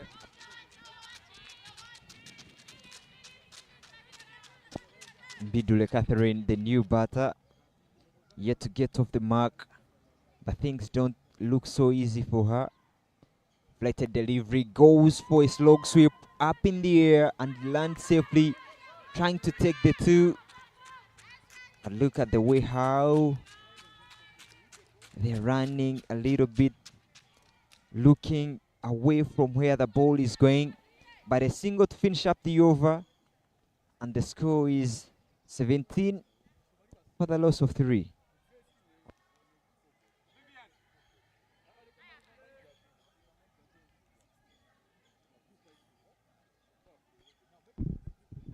We've come to the end of the power play. 17 for 3 after 6, and in comparison to where Soroti SS was, Soroti SS had 11 for no loss. So somehow, Mount St. Henry's is not taking care of the wicket column, but they look to be ahead of the game. And now Soroti SS will be deploying more fielders on the boundary to make sure that they be cutting off those scoring chances as Ainyo returns to bowl. She's been going for those plated balls and making sure that she puts them in the good areas. 4 off 7 for Namirembe Stacy and 0 off 1 for Catherine Mbindule.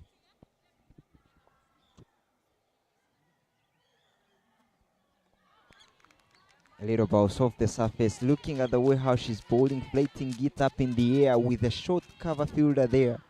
If you don't really get under the ball or get on top of the bounce of the ball, you can end up popping the catch or the ball to the fielder there. But good bowling it is. The plates have really worked so well for Soroti at the moment.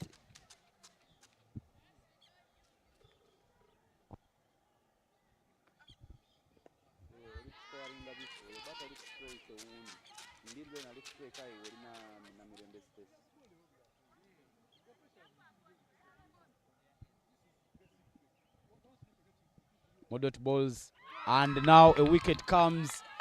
Mbindule Catherine going across the line, and that ball removes the bails. The 4th wicket there for Soroti SS. They will need more of these if they pick up victory. And now the pressure shifting the way of Mount St. Henry's High School. Many dotty balls, and the Catherine Mbindule going across the line. Ainyo picks up her 1st wicket.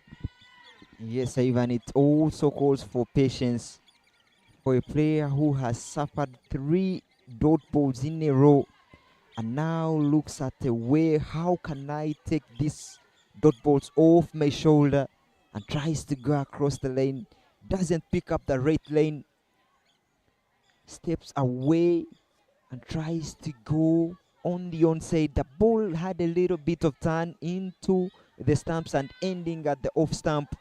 Really good bowling from the off spinner Aino. And the 4th wicket falls for Mount St. Henry's High School. And that can mean trouble for them. Indeed, it will be more trouble for them. They are failing to take care of the wicket column. Trace Kevin Aya is the new batter in for Mount St. Henry's High School. Former student at Bright Valley, right here in Gulu, just along that Nimule Road. She is a product of the Northern Cricket Hub, but one of those players who benefited from the bursaries that were offered by Mount St. Henry's High School, currently in half form 5. But that dot ball will mark at the end of the over.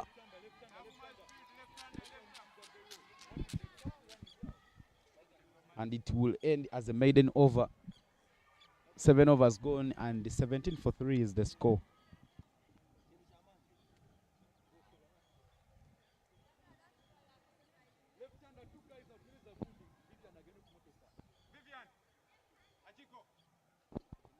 A good over it has been from Aino, picking up that wicket. And now everything is in Soroti's way. They only have to keep piling that pressure, keep making sure that they bowl in the right areas. Everything they have done is play with the offside, which has been troublesome for Mount St. Henry's batter. But as all of them, they have struggled to play on the onside, rather offside, and they have looked to capitalize on the onside, and they haven't really timed the ball, and most wickets have fallen in that way. Two bound fielders again on the onside for the left-hander.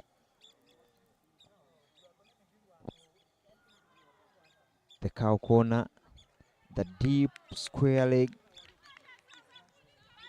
making sure that everything that goes on the onside is already cut off. We haven't seen a boundary as well in this inning like we didn't see in the first innings. Up this time round, but they will take the run. Feel that that was another miscue that would have landed in the tall field at short third man. Short fine leg, ascertain. The thing I've liked about Namirembe's test, she's shown some bit of intent. One thing that is missing for her is the timing. Now it will be chance for Trace Kevin Aya. Aya playing that one very late and close to her pads. She can easily get her soft balled if she keeps playing like that. All the protection on the onside, because there have not been so many shots on the off by these batters of Mount St. Henry's High School. No foot movement whatsoever there from Trace Kevin Aya. Just one run off the over. And as we come to the end of the over, scoreboard reads 18 for 4 after 8.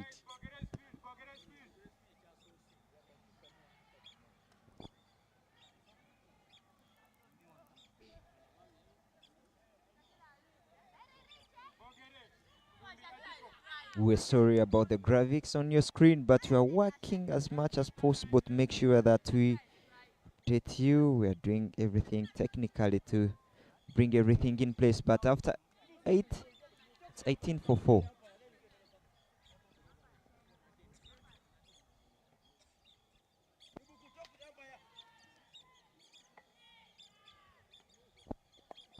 Well Beautiful. given there by Stacy and fumbled by the fielder, but they will not take the run. There was a run out in the innings already. So now the batters of Mount St. Henry's High School are turning out to be very, very cautious.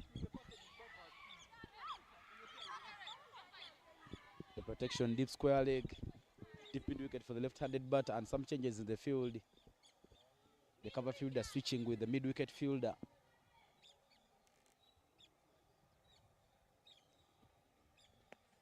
Hit down to the sweeper, and it's Tess who's been looking to be in a very good shape. Brings up another single there for Mount St. Henry's. Yeah, And I think this is what they do need Mount St. Henry's. Just try and make sure that they keep rotating the strike around and getting the runs. yes, well said, Dave. And if you're to look at the number of runs that are required for St. Mount Henry's, you get a feeling that they don't even need to get a boundary. They just need to get that 2 or 3 runs and over. In that way, proper running in between the wickets, poor communication, rather proper communication, that will be the only thing that they need. And you can see that the body language has already gone down for Soroti. They were really up in the last 2 overs, but sensing that they aren't getting wickets, they had gotten used to picking wickets in every over. And in one way or the other, they might find themselves under pressure for not picking. Cricket Week tournament. It's the 22nd edition, with the first edition being played in 2001. And it's won by Gayaza High School. Gayaza High School has won this trophy 4 times.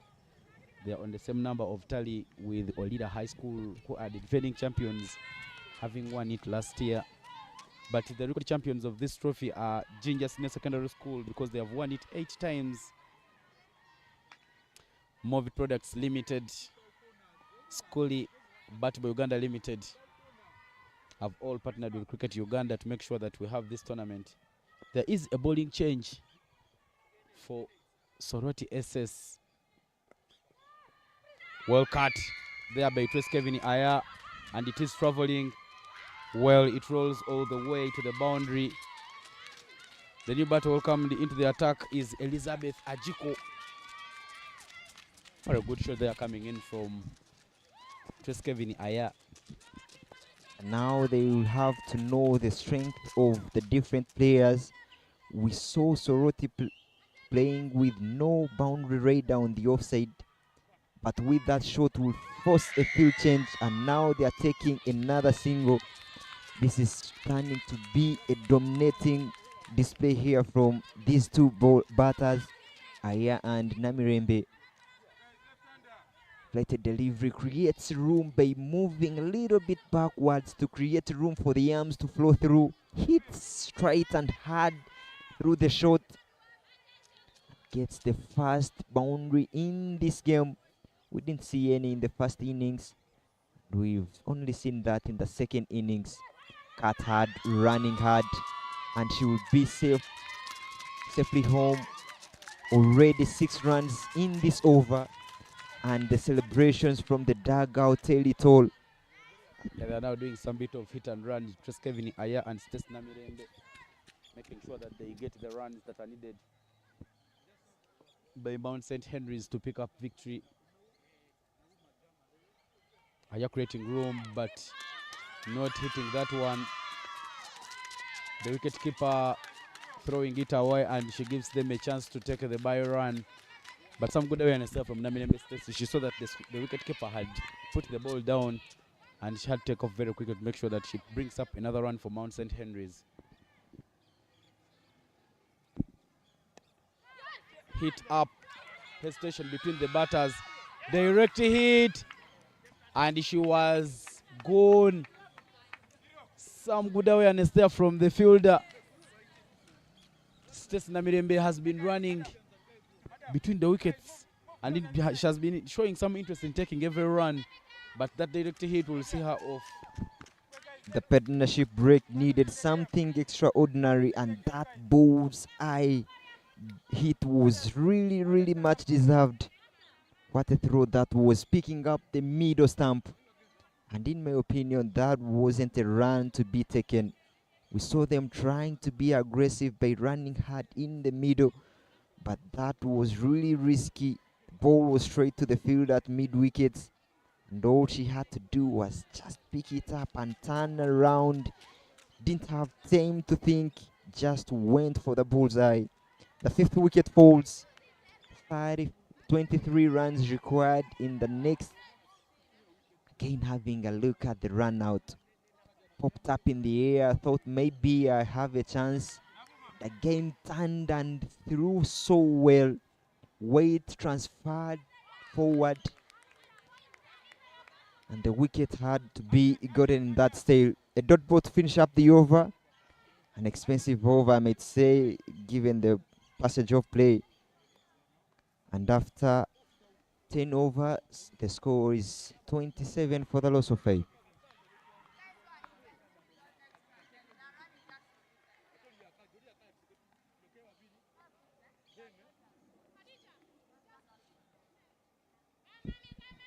Still looking at that replay there, but look at that awareness. She got the ball and went for the bull's eye. I remember Stacy was miles away from making her ground. 27 for 5, more 23 runs needed from 60 balls, exactly 10 overs.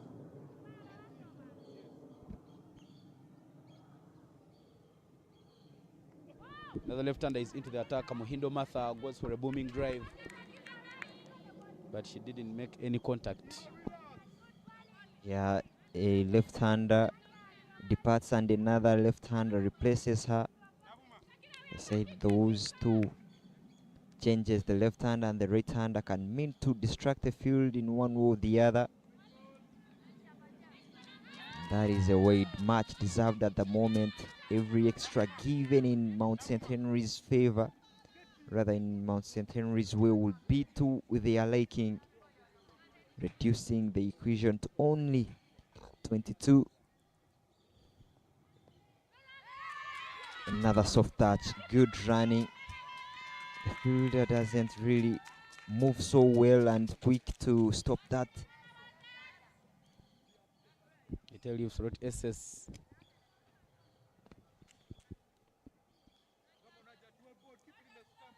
has a chance to pick up victory here. They will need to make sure that they cut off all those runs and keep the pressure on. But from Layibi, one of the grounds near here, Masaka SS has gotten a victory over the host school. Inside out shot, and he hits straight to the fielder at covers.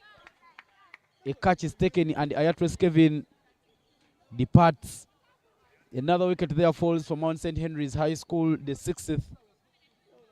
Mount St. Henry's High School care not taking care of the wicket column.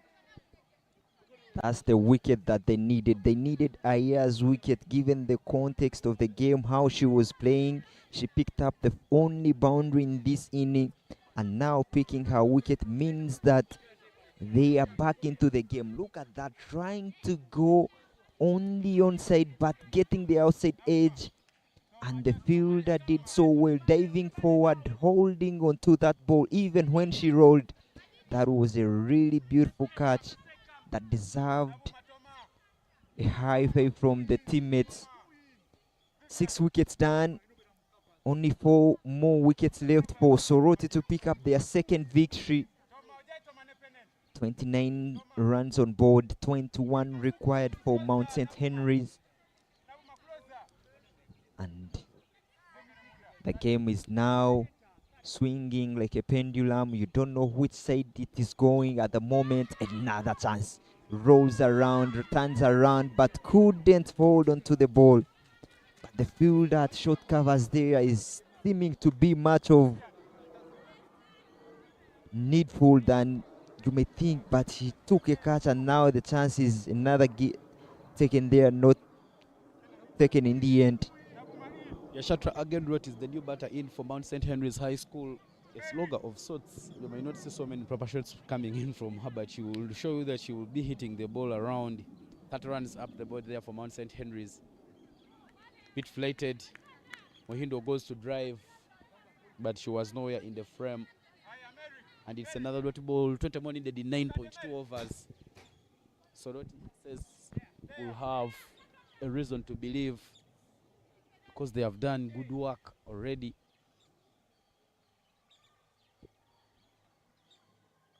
She goes for a booming drive again, but misses it completely. But that was a ball in the arc for cutting.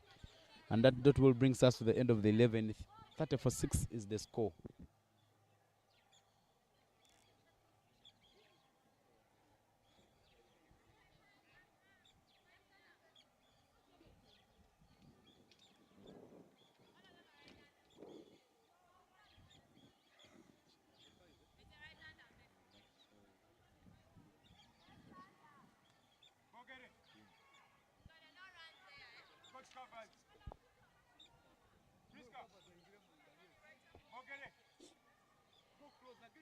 Nabuma Mary coming to bowl and starts off with a flatted delivery, short mid-wicket and square leg fielders there, because we haven't seen really open arm pull shots from the batters for Mount St. Henry's. They are trying to lure them into playing those false shots. But one thing that they have done, Soroti SS, is that patrol the on-field rather the on-field. Kahona in place, lighted up in the air, tries to drive it. So many times she has tried to go for a booming cover drive, but she hasn't really aligned herself into a right position. She hasn't aligned with the ball, and every time she has missed.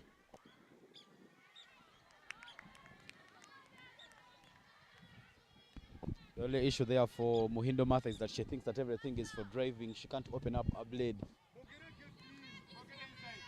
so good with the defensive shots, but you could clearly read that if you're bowling everything outside of stump, then she will not score. Another chance is put down there by Soroti SS. Going to drive, but playing it straight to the fielder at covers, who doesn't get hold onto the opportunity. I tell you, Ivan, I was about to say that I won't be surprised to see her pop the ball to the front fielders there. The short cover, short mid wickets, with the way how she's playing. Every ball she's coming on the front foot. Again there, that's what I'm talking about. Turning, oh, that would have been close. Again, even the end would have made the difference. The non-striker made the start so early, but the throw was aimed at the wicket keeper. In the end, they're home, dry and safe. One more ball remaining in this over. 17 more runs needed by Mount St. Henry's pick up victory. Shatragan Road slogs one. I told you she is a slogger, and that is rolling to the boundary. Good work there by the fielder.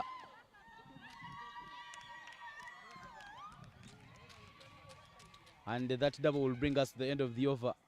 35 for 6 is now the score as we come to the end of the 12th over.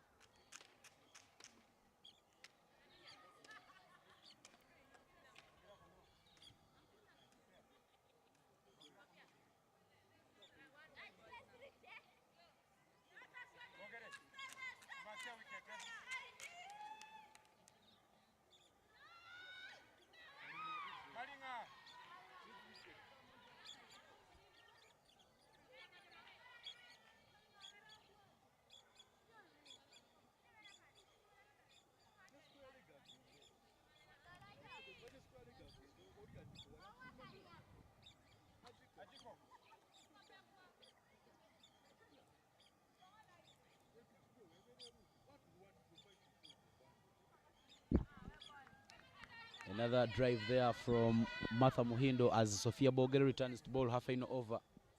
Sophia Bogere has been so unplayable. She's so far bowled 3 overs, conceding 5 runs, and she's picked up just 1 wicket.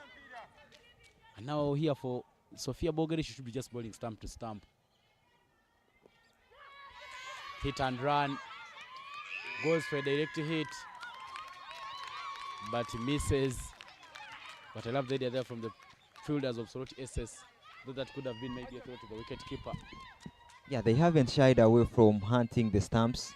If there is chance, we saw earlier in the previous wicket, they went for a hunt and they got the results. And even this time, you go for everything. They have really been accurate with their throws, despite one that went for an extra because there was some poor backup. Now the weights. Shatra swinging hard, but nowhere in the frame. More 13 runs needed in 7.4 for Mount St. Henry's. Mount St. Henry's will need to hold their nerves if they'll pick up victory here.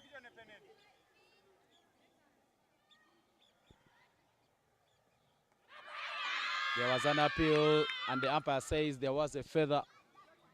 Shatra Agenroot, who has been showing some good signs, will now fall with only 4 of 5. And Mount St. Henry's High School lose the 7th wicket. That could really be detrimental for Mount St. Henry's. Look at that little flight, but there is some little turn. She rolls the fingers around the ball, and like you said, she's a slogger. Tries to log this one, gets the faintest of edges, and the wicket keeper does the rest. Good keeping, I would say, because most times wicket keepers tend to give away buys, but this time round holds on to it. Another one bites the dust, and 7 wickets down for Mount St. Henry's High School. And more so, it's the wicket of Chetra that has fallen. She was a slogger who was possessing some threat, and now Nampamu has to come in, tries to go for a drive, almost got played on there, but not unlucky.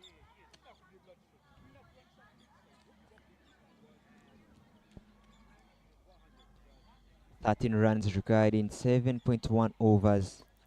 Booming drive that finds the inside edge, and she will get off the mark straight away. One from two balls and a single to finish up the over, and it's 38 for the loss of 7 wickets.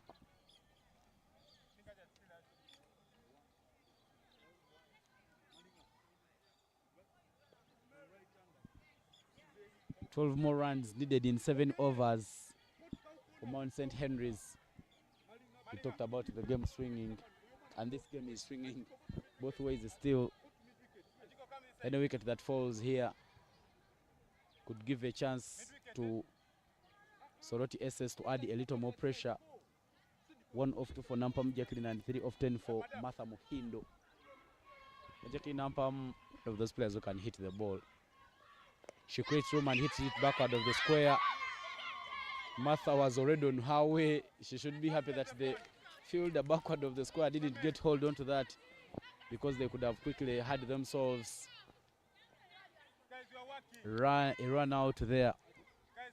That was really risky from the two batters, but the midfield allowed them to take one. Again, they say fortune favors the brave.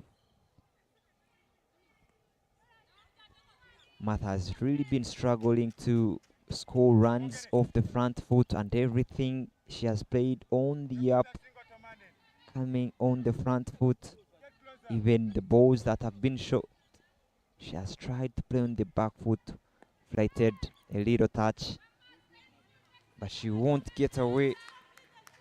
And off the strike, which is working for Soroti at the moment. They need to keep the pressure so much. Silky touch, easy touch there, and that will allow them for another single in that over. Yeah, it's now becoming a hit and run affair here for Mount St. Henry's High School, as they need more 10 runs. But this excitement is sponsored by Movie Products Limited, Skyview, Schoolie, and the Batibo Uganda Limited, who are the broadcast partners. The veterans have come up on board there for Mount St. Henry's High School, and they will need more 10 runs in 6.2 overs. Jacqueline Nampamo will just get an edge, but runs are runs, and now Mount St. Henry's will need under 10 runs to pick up victory, because they need more 9.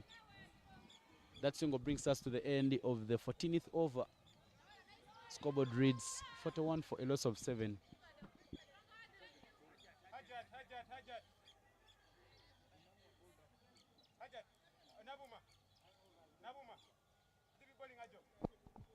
$41 for the loss of 7. 9 runs required in 6 overs. Soroti just needs 1 wicket to break this partnership. Not just the partnership they would have broken, but they would have sent so much pressure the dugout of Mount St. Henry. Just 1 wicket. The off spinner comes from the school end, up in the air. The wicket was called for, and there is a chance, but put down. That will haunt them so much. They needed that wicket, specifically that batter, but they won't get it this time round. Guilty of putting that opportunity down, and it's the captain herself, Gloria Ebuk, who did it get hold onto it. I tell you, that wicket could have changed so many things here. Deep square leg and deep mid wicket, all at the boundary for the lefty. But Martha Muhindo there, braving the false line. If she could open up her blade and slap one, she can quickly get an opportunity of picking up a boundary in.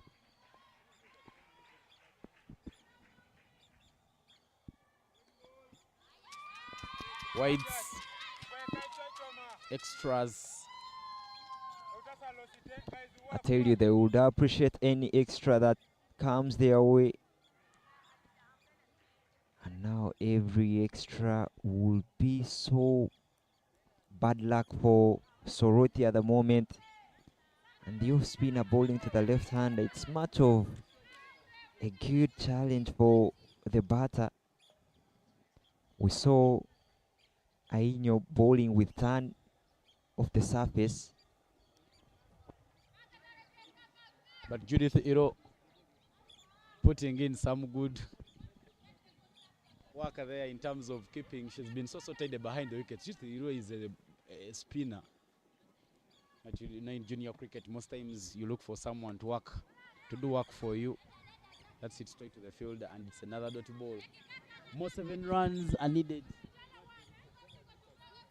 for Mount St. Helens to pick up victory in the 31 balls. They have 3 wickets at hand, but now runs not coming their way. 2 flighted and 2 full, and it's another dot ball to mark at the end of the over.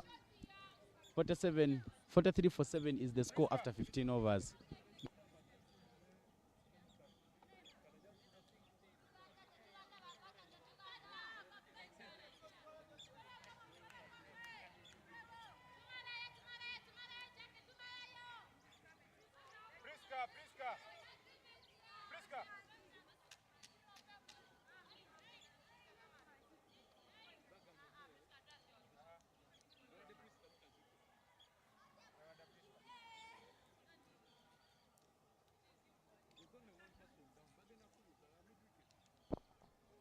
Seven runs required in 5 overs.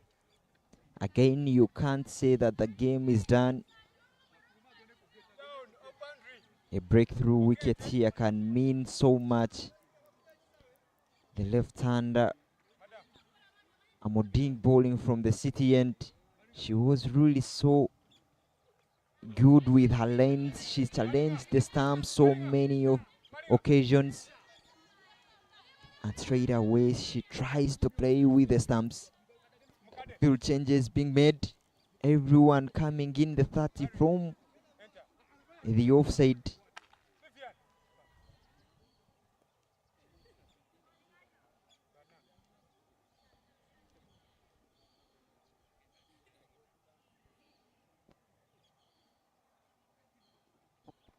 And that is another extra 6 now. That brings the equation to 6 from 4.5. Only 1 hit away. But we have only seen 1 boundary in this game so far.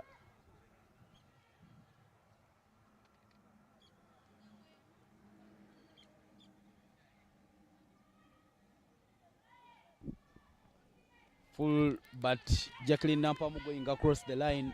It was nowhere in her arc, and it's a dirty ball. If she could have bowled it a little bit straight, she could have a very big chance of picking up that wicket. 6 runs needed in 4.4 overs. All sides will now believe that they can pick up victory. It has been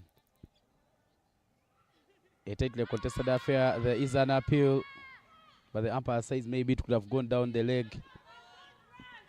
That's what they need. They need just 1 ball that is way straight, directed to the stumps, not over the stumps, but straight to the stumps. Try and ask the batters to drive.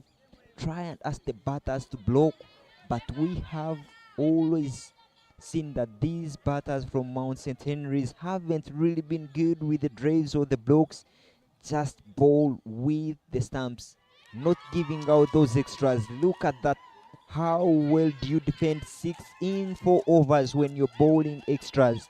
We haven't seen a run coming off the bat, but all those 2 runs so far have been courtesy of a wide. You have to do something. Maybe always keep straight. Just straight. That's what the captain will ask of you.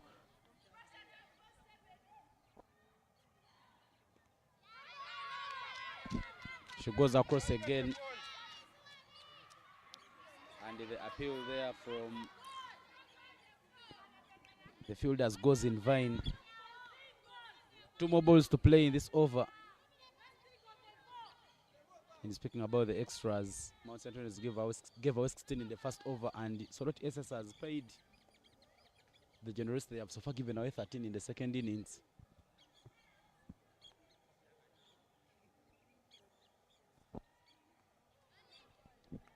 Look how hard it has been for the balls that have been in the red areas. But 13 extras given out in a run defense where you have very little runs to defend, and you give out 13 extras. That means so much to the opponents. Final ball of the 16th over. Jackie Nampamu goes hard, and this time round she connects. They will just only take a single off that beautiful shot. Somehow you will feel that they would have pushed for the second. But that single brings us to the end of the 16th over. 46 for 7 is the score, and more 4 runs are needed for Mount St. Helens to pick up victory.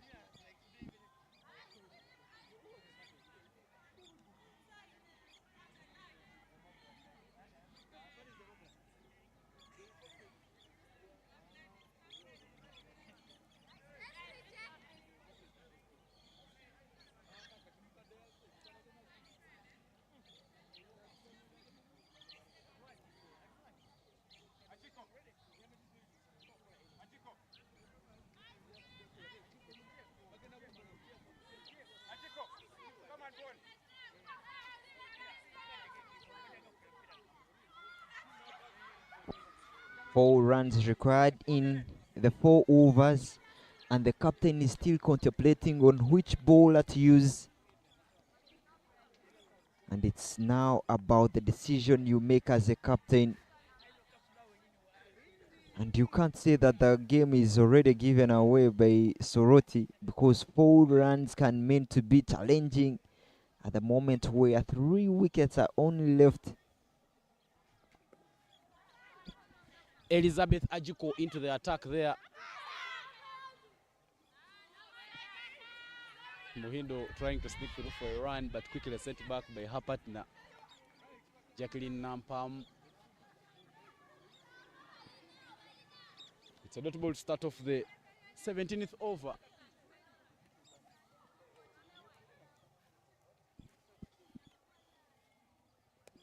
Inside out, but straight to the hands of the fielder. She plays it late, and that catch is taken. Jacqueline Nampam falls, and Mount St. Henry's High School lose the 8th wicket. Kamadu Maria taking up a good catch there.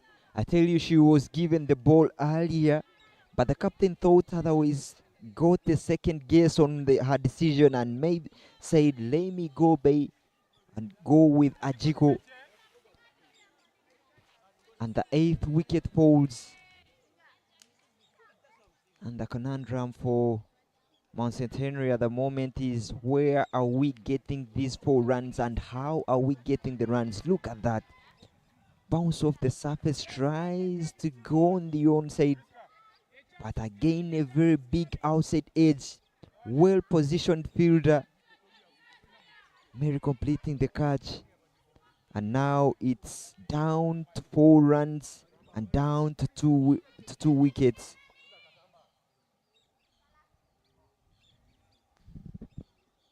Adio Sarah Asunapa Nambozo is the new batter in. Starts with the dot ball. Elizabeth Ajiko just angling it away from her. The coach for Soroti SS, Jacobo Malinga, standing right close to the boundary, watching how proceedings move.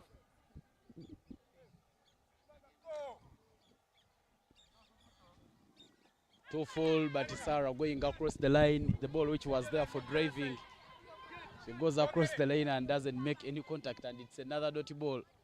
I tell you, Evan, those balls always end in the stumps. With the way how she went to play that shot, she was lucky enough that the ball was slightly outside the line of the wickets. Otherwise, it would have been another problematic decision made there. One more ball remaining in this over. What a good over there coming in from Elizabeth Ajiko.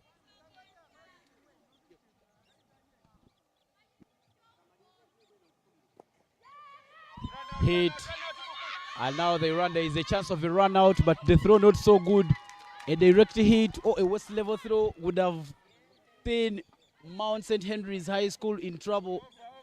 But in the end, they will take the run, and that will reduce the deficit to 3 more runs in 3 overs.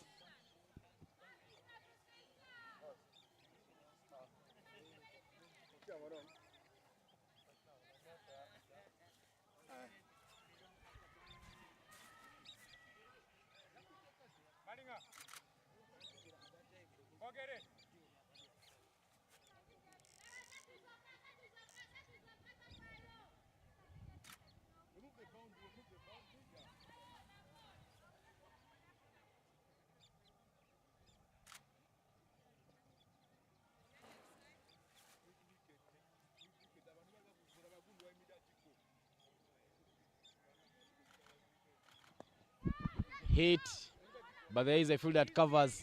Mohindo Matha making a very big start. That's a bit risky because you can easily be run out.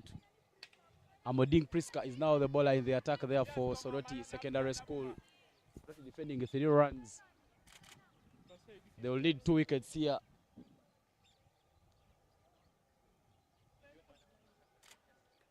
Going across the line, but the umpire shows wide, and now it reduces what is needed to just 2 runs.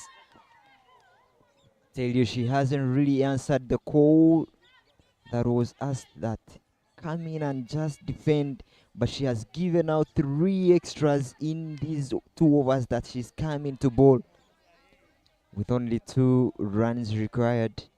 Get a feeling that it's no longer a game that is swinging in 2 directions. Now the odds are most in the side of Mount St. Henry's at the moment.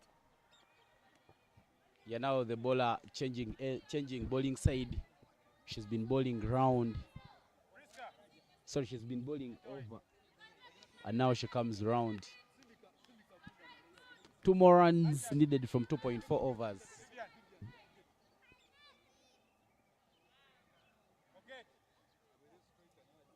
Left arm round in the wickets. Adiosara not showing any power in that shot.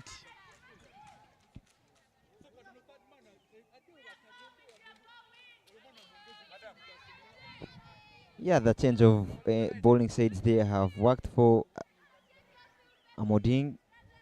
She hasn't bowled a weight since she changed the sides. That's really what they want. Bowling from left arm round. And the umpire, they are trying to tell the 12th man to sit down because she's putting on the jersey similar to the fielders, and that can mean confusion to the batters.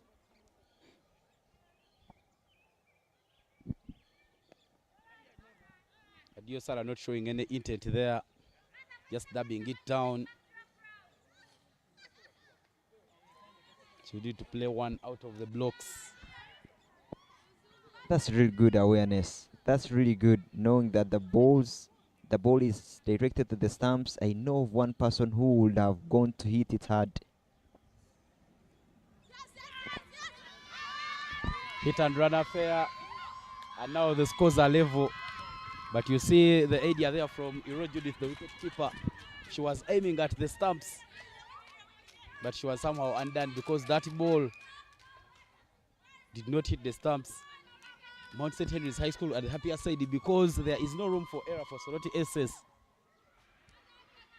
The scores are now level. 49 for 8 Mount St. Henry's, and they need just 1 run for victory. Dirty ball and the end of the over. 18 overs gone, and the 49 for 8 is what Mount St. Henry's High School has on board. 1 more run needed in 2 overs.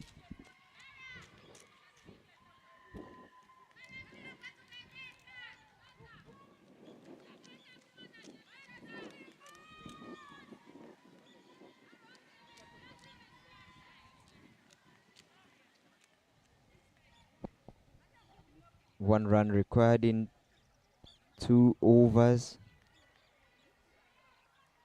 1 from 12 balls to be exact.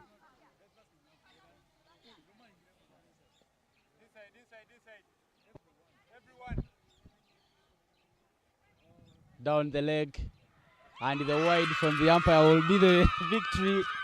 Game, set and match for Mount St. Henry's High School. They've paid back the generosity. 16 extras given away in the first innings, and now it will be a wide to end the game.